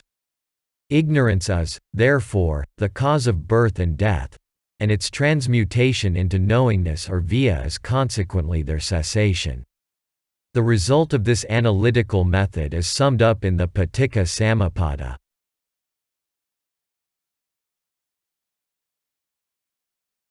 Chapter 8. Paticca Samuppada. Paticca means because of, or dependent upon. Samuppada, arising or origination. Paticca Samuppada, therefore, literally means, dependent arising, or, dependent origination. It must be borne in mind that Paticca Samuppada is only a discourse on the process of birth and death and not a theory of the ultimate origin of life. It deals with the cause of rebirth and suffering, but it does not in the least attempt to show the evolution of the world from primordial matter. Ignorance, avidya, is the first link or cause of the wheel of life. It clouds all right understanding. Dependent on ignorance of the Four Noble Truths arise activities, sankhara, both moral and immoral. The activities, whether good or bad, rooted in ignorance, which must necessarily have their due effects, only tend to prolong life's wandering. Nevertheless, good actions are essential to get rid of the ills of life. Dependent on activities arise rebirth consciousness, vijnana. This links the past with the present. Simultaneous with the arising of rebirth consciousness there come into being mind and body, nama rupa. The six senses, salayatana, are the inevitable consequences of mind and body. Because of the six senses contact, phassa, sets in. Contact leads to feeling, vedana. These five, viz. Consciousness, mind and matter, six senses, contact and feeling, are the effects of past actions and are called the passive side of life. Dependent on feeling arises craving, tanha. Craving results in grasping, upadana. Grasping is the cause of kamma, bhava, which in its turn, conditions future birth, jati. Birth is the inevitable cause of old age and death, hara marana. If on account of cause-effect comes to be, then if the cause ceases, the effect also must cease. The reverse order of the Paticca Samuppada will make the matter clear. Old age and death are possible in and with a psychophysical organism. Such an organism must be born, therefore it presupposes birth. But birth is the inevitable result of past deeds or kamma. Kamma is conditioned by grasping, which is due to craving. Such craving can appear only where feeling exists. Feeling is the outcome of contact between the senses and objects. Therefore it presupposes organs of senses which cannot exist without mind and body. Where there is a mind there is consciousness. It is the result of past good and evil. The acquisition of good and evil is due to ignorance of things as they truly are. The whole formula may be summed up thus: dependent on ignorance arise activities, moral and immoral. Activities arises consciousness, rebirth consciousness. Consciousness arise mind and matter. Mind and matter arise the six spheres of sense. The six spheres of sense arises contact. Contact arises feeling. Feeling arises craving. Craving arises grasping. Grasping arise actions, kamma. Actions arises rebirth. Birth arise decay, death, sorrow, lamentation, pain, grief, and despair. Thus does the entire aggregate of suffering arise. The first two of these 12 pertain to the past, the middle 8 to the present, and the last 2 to the future. The complete cessation of ignorance leads to the cessation of activities. The cessation of activities leads to the cessation of consciousness. Consciousness leads to the cessation of mind and matter. Mind and matter leads to the cessation of the six spheres of sense. The six spheres of sense leads to the cessation of contact. Contact leads to the cessation of feeling. Feeling leads to the cessation of craving. Craving leads to the cessation of grasping. Grasping leads to the cessation of actions. Actions leads to the cessation of rebirth. Rebirth leads to the cessation of decay, death, sorrow, lamentation, pain, grief, and despair. Thus does the cessation of this entire aggregate of suffering result. This process of cause and effect continues ad infinitum. The beginning of this process cannot be determined as it is impossible to say whence this life flux was encompassed by nescience. But when this nescience is turned into knowledge, and the life flux is diverted into Nibbana dhatu, then the end of the life process of samsara comes about.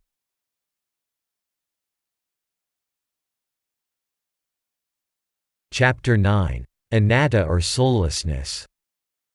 This Buddhist doctrine of rebirth should be distinguished from the theory of reincarnation, which implies the transmigration of a soul and its invariable material rebirth.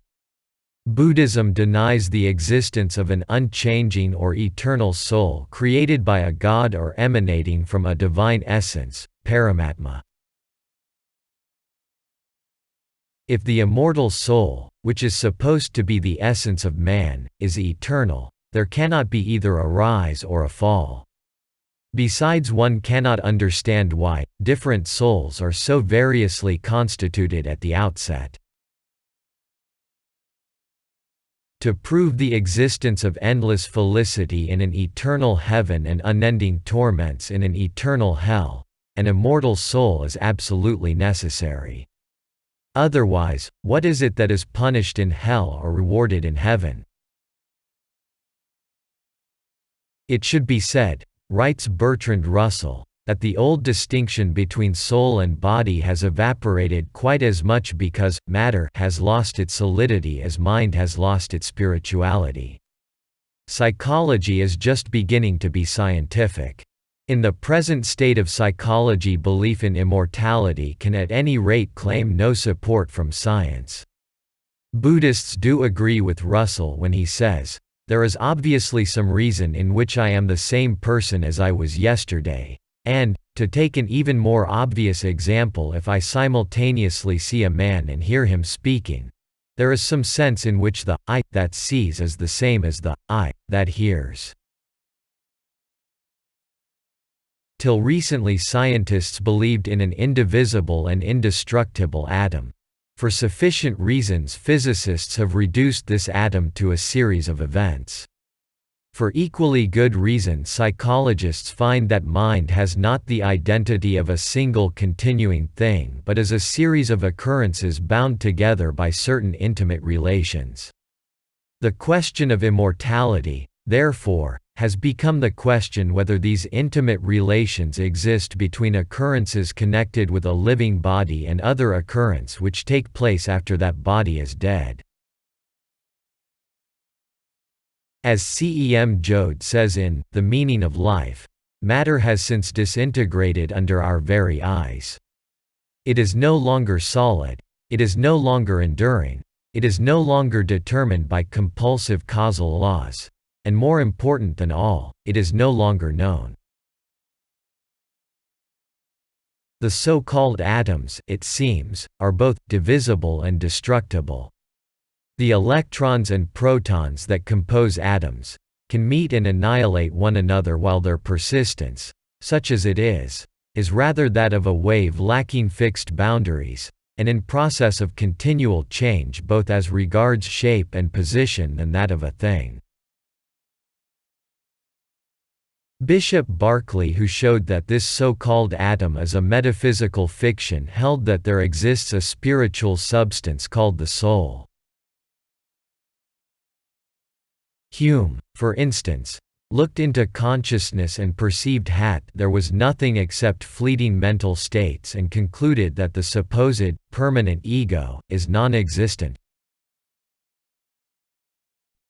There are some philosophers, he says, who imagine we are every moment conscious of what we call ourself, that we feel its existence and its continuance in existence, and so we are certain, both of its perfect identity and simplicity. For my part, when I enter most intimately into what I call myself, I always stumble on some particular perception or other, of heat or cold, light or shade, love or hatred, pain or pleasure. I never catch myself, and never can observe anything but the perception, nor do I conceive what is further requisite to make me a perfect non-entity. Bergson says, all consciousness is time existence, and a conscious state is not a state that endures without changing. It is a change without ceasing. When change ceases, it ceases. It is itself nothing but change. Dealing with this question of soul, Professor James says, the soul theory is a complete superfluity, so far as accounting for the actually verified facts of conscious experience goes. So far no one can be compelled to subscribe to it for definite scientific reasons.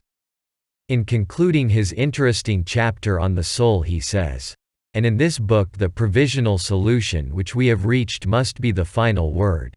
The thoughts themselves are the thinkers. Watson, a distinguished psychologist, states, "No one has ever touched a soul or has seen one in a test tube or has in any way come into relationship with it as he has with the other objects of his daily experience. Nevertheless, to doubt its existence is to become a heretic, and once might possibly even had led to the loss of one's head. Even today a man holding a public position dare not question it." The Buddha anticipated these facts some 2,500 years ago. According to Buddhism, mind is nothing but a complex compound of fleeting mental states. One unit of consciousness consists of three phases: arising or genesis, upada, static or development, thiti, and cessation or dissolution, bhanga. Immediately after the cessation stage of a thought moment there occurs the genesis stage of the subsequent thought moment.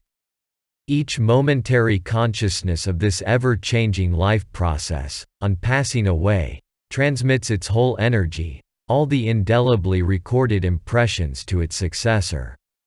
Every fresh consciousness consists of the potentialities of its predecessors together with something more.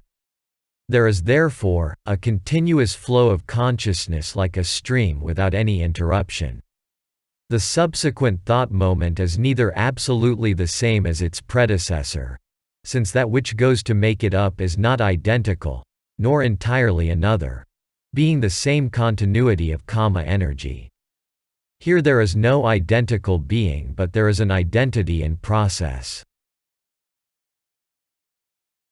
Every moment there is birth, every moment there is death. The arising of one thought moment means the passing away of another thought moment and vice versa. In the course of one lifetime there is momentary rebirth without a soul.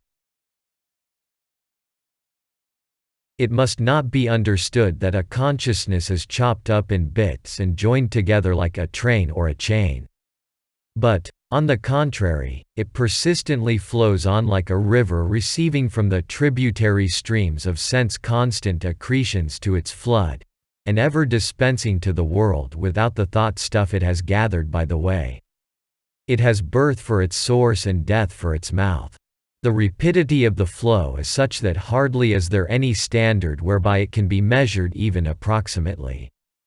However, it pleases the commentators to say that the time duration of one thought moment is even less than 1/1000th part of the time occupied by a flash of lightning.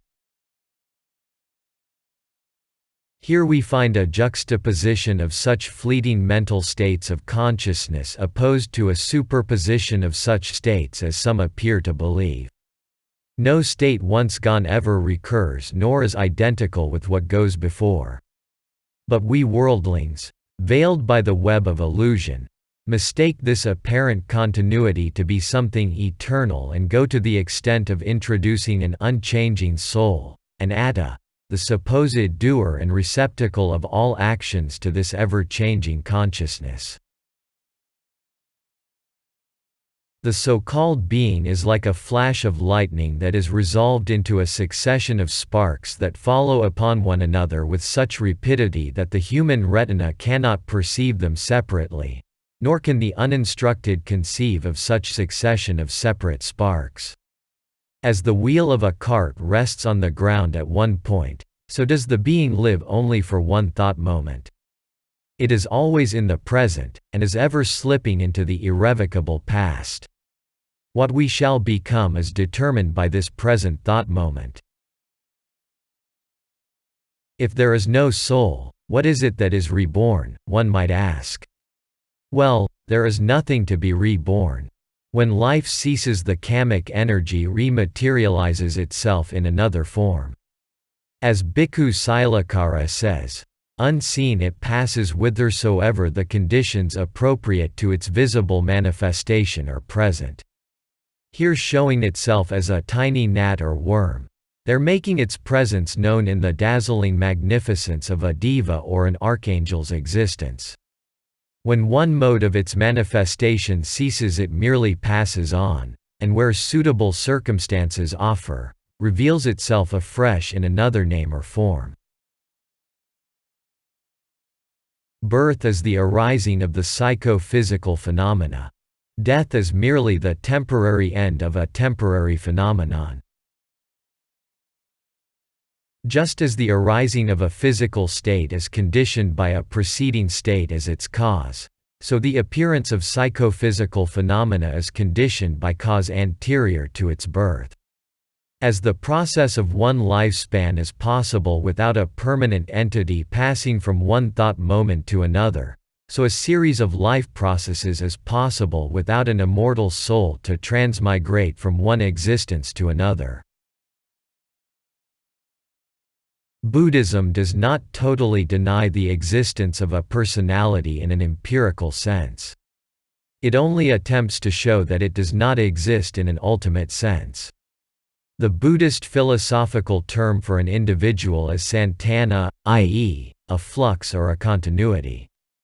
It includes the mental and physical elements as well. The kammic force of each individual binds the elements together. This uninterrupted flux or continuity of psychophysical phenomenon, which is conditioned by kamma, and not limited only to the present life, but having its source in the beginningless past and its continuation in the future, is the Buddhist substitute for the permanent ego or the immortal soul of other religions.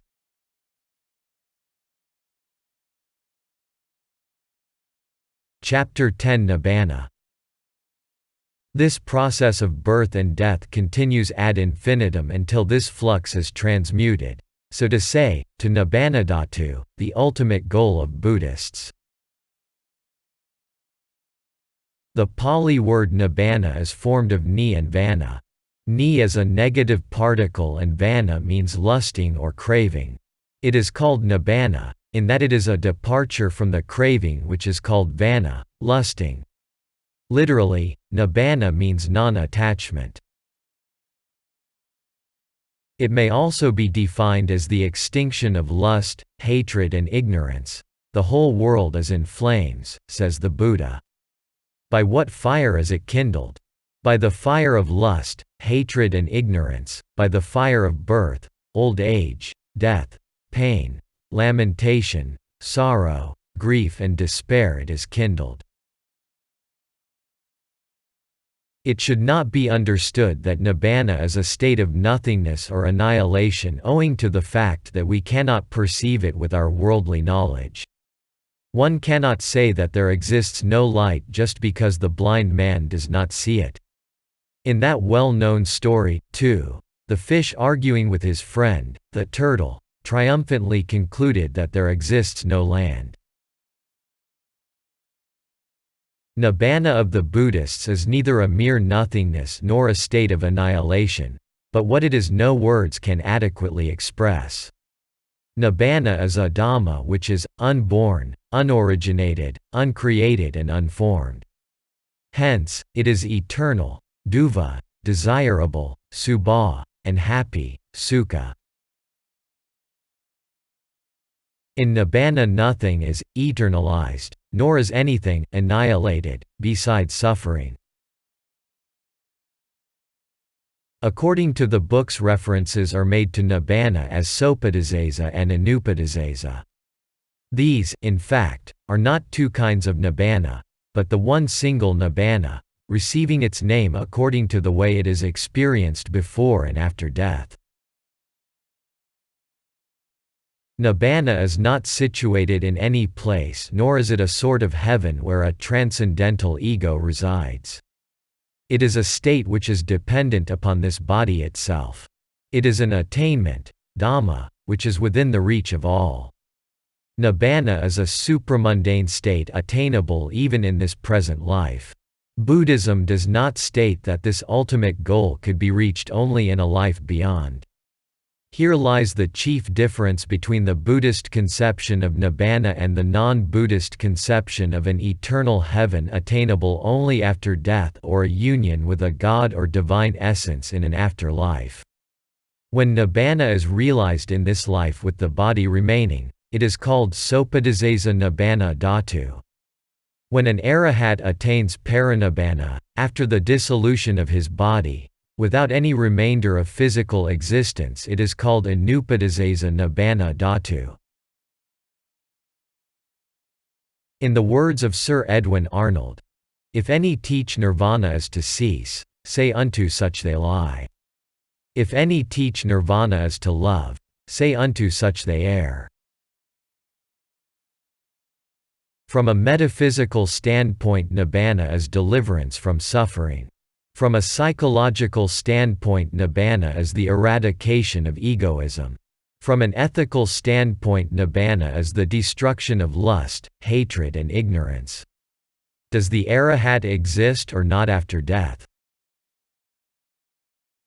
The Buddha replies, "The arahat who has been released from the five aggregates is deep, immeasurable like the mighty ocean. To say that he is reborn would not fit the case. To say that he is neither reborn nor not reborn would not fit the case. One cannot say that an arahat is reborn, as all passions that condition rebirth are eradicated. Nor can one say that the arahat is annihilated, for there is nothing to annihilate." Robert Oppenheimer, a scientist, writes, "If we ask, for instance, whether the position of the electron remains the same, we must say, no. If we ask whether the electron's position changes with time, we must say, no. If we ask whether the electron is at rest, we must say, no. If we ask whether it is in motion, we must say, no." The Buddha has given such answers when interrogated as to the conditions of man's self after death. But they are not familiar answers from the tradition of the 17th and 18th century science.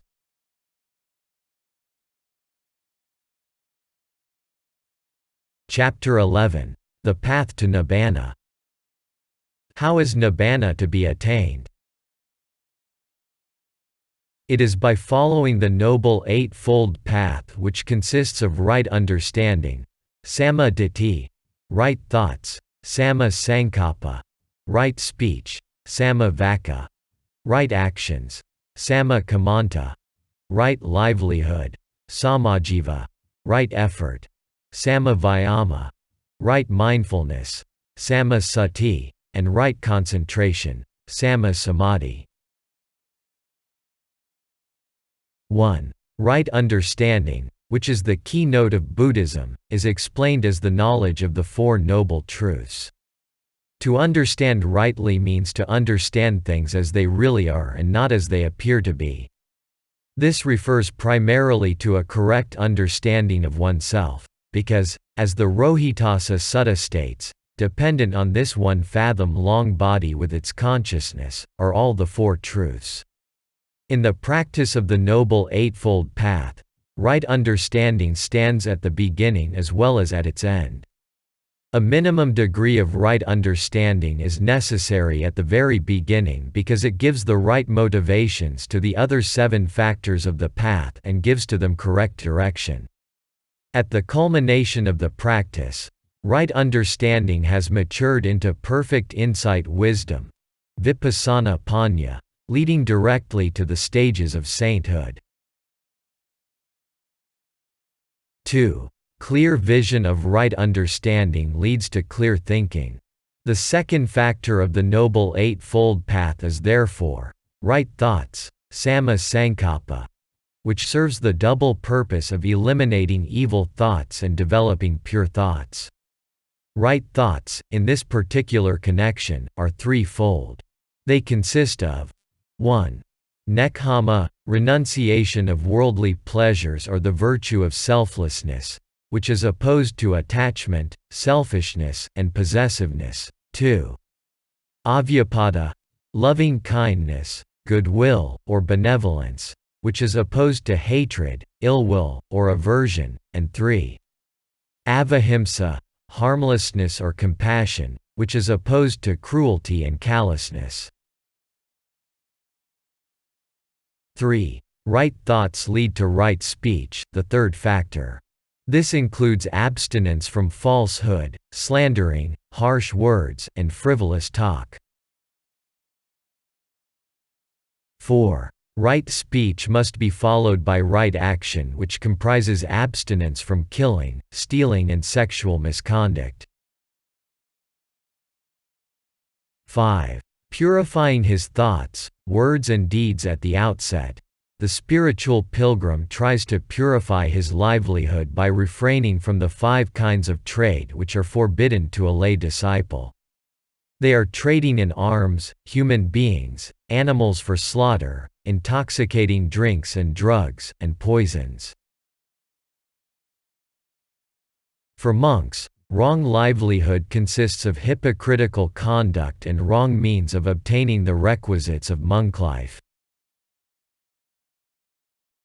6. Right effort is fourfold, namely, 1. The endeavor to discard evil that has already arisen. 2. The endeavor to prevent the arising of unarisen evil. 3. The endeavor to develop unarisen good. 4. The endeavor to promote the good which has already arisen. 7. Right mindfulness is constant mindfulness with regard to body, feelings, thoughts, and mind objects. 8. Right effort and right mindfulness lead to right concentration. It is the one-pointedness of mind, culminating in the jhanas or meditative absorptions. Of these 8 factors of the Noble Eightfold Path, the first 2 are grouped under the heading of wisdom, panya, the following 3 under morality, sila, and the last 3 under concentration, samadhi. But according to the order of development, the sequence is as follows: 1. Morality, sila, right speech, right action, right livelihood. 2. Concentration, samadhi, right effort, right mindfulness, right concentration. 3. Wisdom, panya, right understanding, right thoughts. Morality, sila, is the first stage on this path to Nibbana. Without killing or causing injury to any living creature, man should be kind and compassionate towards all, even to the tiniest creature that crawls at his feet. Refraining from stealing, he should be upright and honest in all his dealings. Abstaining from sexual misconduct which debases the exalted nature of man, he should be pure. Shunning false speech, he should be truthful. Avoiding pernicious drinks that promote heedlessness, he should be sober and diligent. These elementary principles of regulated behavior are essential to one who treads the path to Nibbana. Violation of them means the introduction of obstacles on the path which will obstruct his moral progress. Observance of them means steady and smooth progress along the path. The spiritual pilgrim, disciplining thus his words and deeds, may advance a step further and try to control his senses. While he progresses slowly and steadily with regulated word and deed and restrained senses, the kammic force of this striving aspirant may compel him to renounce worldly pleasures and adopt the ascetic life. To him then comes the idea that a den of strife is household life, and filled with toil and need, but free and high as the open sky, is the life the homeless lead. It should not be understood that everyone is expected to lead the life of a bhikkhu or a celibate life to achieve one's goal. One's spiritual progress is expedited by being a bhikkhu, although as a lay follower one can become an arahat. After attaining the third state of sainthood, one leads a life of celibacy. Securing a firm footing on the ground of morality, the progressing pilgrim then embarks upon the higher practice of samadhi, the control and culture of the mind, the second stage on this path. Samadhi is the one-pointedness of the mind. It is the concentration of the mind on one object to the entire exclusion of all irrelevant matter. There are different subjects for meditation according to the temperaments of the individuals. Concentration on respiration is the easiest to gain the one-pointedness of the mind. Meditation on loving kindness is very beneficial as it is conducive to mental peace and happiness.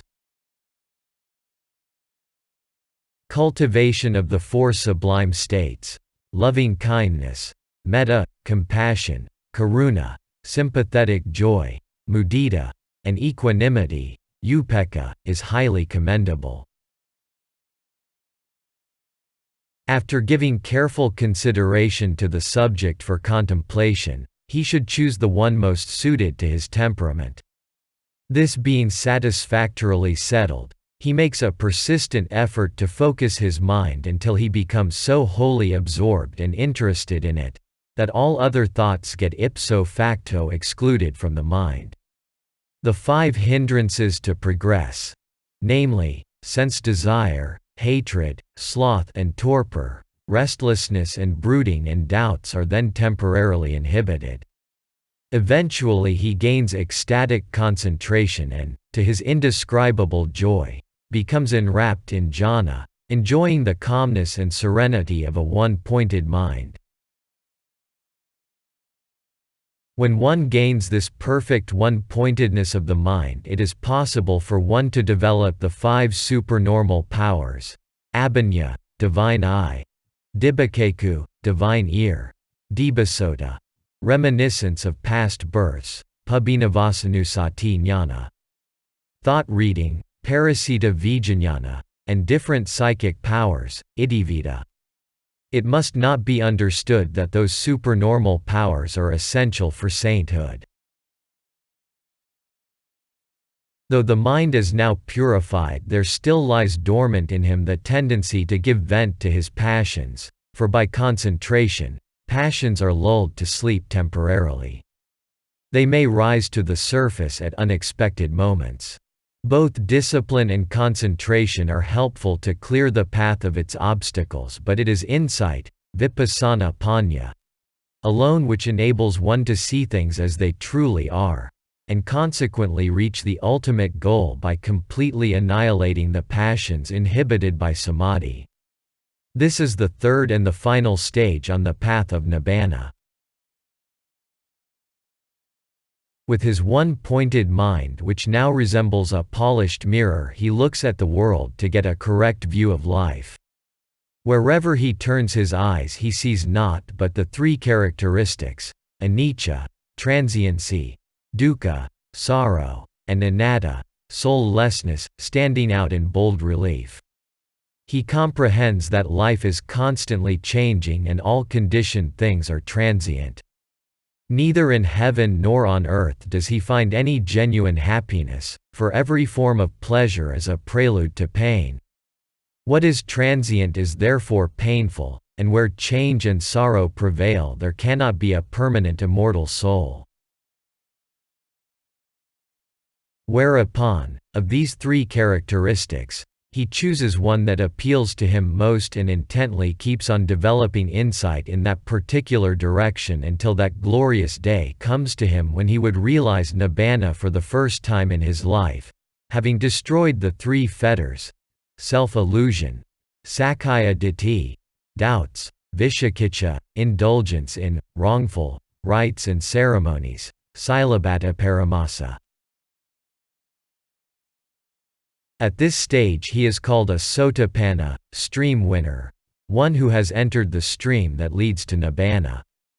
As he has not eradicated all fetters, he is reborn 7 times at the most.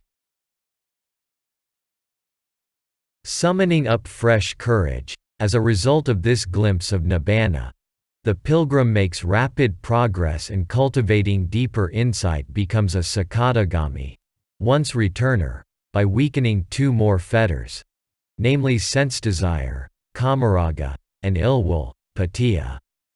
He is called a sakadagami because he is reborn on earth only once in case he does not attain arhatship. It is in the third state of sainthood, anagama, never returner, that he completely discards the aforesaid two fetters. Thereafter, he neither returns to this world nor does he seek birth in the celestial realms, since he has no more desire for sensual pleasures. After death he is reborn in the pure abodes, Suddhavasa, a congenial Brahma plane, till he attains arhatship. Now the saintly pilgrim, encouraged by the unprecedented success of his endeavors, makes his final advance and, destroying the remaining fetters, namely, lust after life in realms of forms, ruparaga, and formless realms, aruparaga, conceit, mana, restlessness, uddhacca, and ignorance, aviya, becomes a perfect saint, an arahant, a worthy one. Instantly he realizes that what was to be accomplished has been done, that a heavy burden of sorrow has been relinquished, that all forms of attachment have been totally annihilated, and that the path to Nibbana has been trodden. The worthy one now stands on heights more than celestial, far removed from the rebellious passions and defilements of the world, realizing the unutterable bliss of Nibbana and like many an arahat of old, uttering that paean of joy, goodwill and wisdom, mind by method trained, the highest conduct on good morals based, this maketh mortals pure, not rank or wealth. As T.H. Huxley states, Buddhism is a system which knows no God in the Western sense, which denies a soul to man, which counts the belief in immortality a blunder, which refuses any efficacy to prayer and sacrifice, which bids men to look to nothing but their own efforts for salvation, which in its original purity knew nothing of vows of obedience and never sought the aid of the secular arm, yet spread over a considerable moiety of the world with marvelous rapidity, and is still the dominant creed of a large fraction of mankind.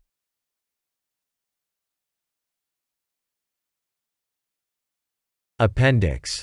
Concentration on respiration. Anapana Sati. Anapana Sati is mindfulness on respiration. Ana means inhalation and apana exhalation. Concentration on the breathing process leads to one-pointedness of the mind and ultimately to insight, which enables one to attain sainthood or arhatship. The Buddha also practiced concentration on respiration before he attained enlightenment. This harmless concentration may be practiced by any person irrespective of religious beliefs. Adopting a convenient posture, keep the body erect. Place the right hand over the left hand. Eyes may be closed or half closed. Easterners generally sit cross-legged with the body erect. They sit placing the right foot on the left thigh and the left foot on the right thigh. This is the full position. Sometimes they adopt the half position, that is by simply placing the right foot on the left thigh or the left foot on the right thigh. When the triangular position is assumed, the whole body is well balanced. Those who find the cross-legged posture too difficult may sit comfortably in a chair or any other support sufficiently high to rest the legs on the ground. It is of no importance which posture one may adopt provided the position is easy and relaxed.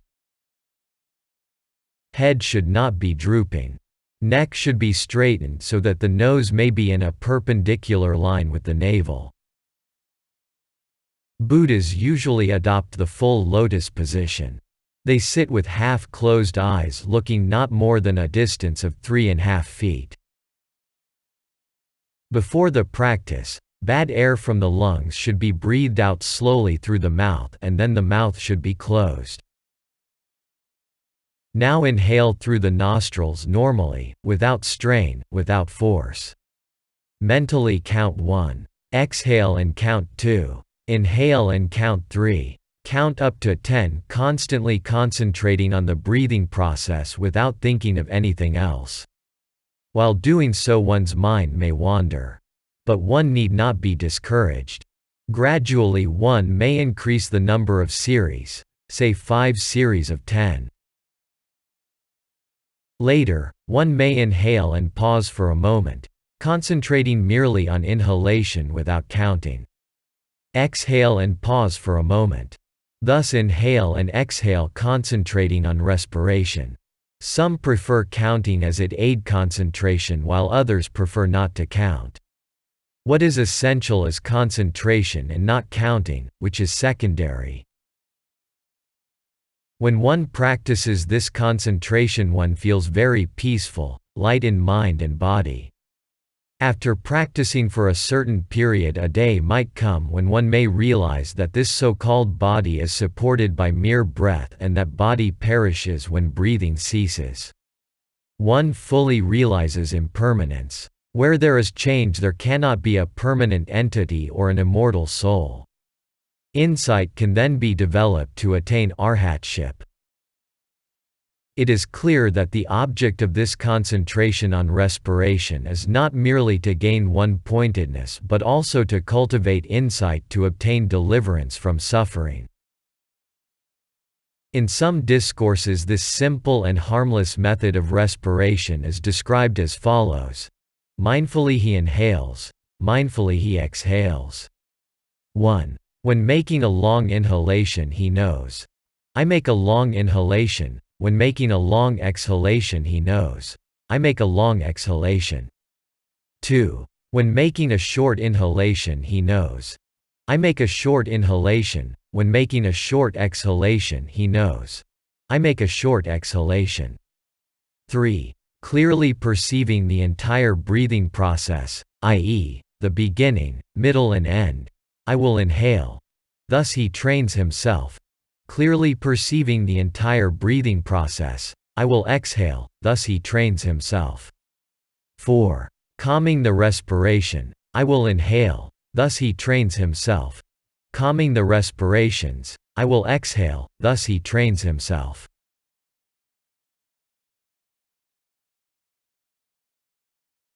Meditation on loving kindness. Metta. Be still and peaceful. Recite 3 times, Namo Buddhaya, honor to the Buddha. Recite 3 times, Araham, the Pure One. Recite, Buddham Saranam Gacchami, I go to the Buddha for refuge. Dhamman Saranam Gacchami, I go to the Dhamma for refuge. Sangham Saranam Gacchami, I go to the Sangha for refuge. Think thus. My mind is temporarily pure, free from all impurities, free from lust, hatred and ignorance, free from all evil thoughts. My mind is pure and clean. Like a polished mirror is my stainless mind. As a clean and empty vessel is filled with pure water, I now fill my clean heart and pure mind with peaceful and sublime thoughts of boundless loving kindness, overflowing compassion, sympathetic joy and perfect equanimity. I have now washed my mind and heart of anger, ill will, cruelty, violence, jealousy, envy, passion and aversion. Think 10 times. May I be well and happy. May I be free from suffering, disease, grief, worry and anger. May I be strong, self-confident, healthy and peaceful. Think thus. Now I charge every particle of my system, from head to foot, with thoughts of boundless loving kindness and compassion. I am the embodiment of loving kindness and compassion. My whole body is saturated with loving kindness and compassion. I am a stronghold, a fortress of loving kindness and compassion. I am nothing but loving kindness and compassion. I have sublimated myself, elevated myself, ennobled myself. Think 10 times. May I be well and happy. May I be free from suffering, disease, grief, worry and anger. May I be strong, self-confident, healthy and peaceful. Think. Mentally I create an aura of loving kindness around me. By means of this aura, I cut off all negative thoughts, hostile vibrations. I am not affected by the evil vibrations of others. I return good for evil, loving kindness for anger, compassion for cruelty, sympathetic joy for jealousy. I am peaceful and well-balanced in mind. Now I am a fortress of loving kindness, a stronghold of morality. What I have gained I now give unto others. Think of all your near and dear ones at home, individually or collectively, and fill them with thoughts of loving kindness and wish them peace and happiness, repeating, may all beings be well and happy. Then think of all seen and unseen beings, living near and far, men, women, animals and all living beings, in the east, west, north, south, above and below, and radiate boundless loving kindness, without any enmity or obstruction, towards all, irrespective of class, creed, color or sex. Think that all are your brothers and sisters, fellow beings in the ocean of life. You identify with all. You are one with all. Repeat 10 times, may all beings be well and happy, and wish them all peace and happiness. In the course of your daily life, try to translate your thoughts into action as occasion demands.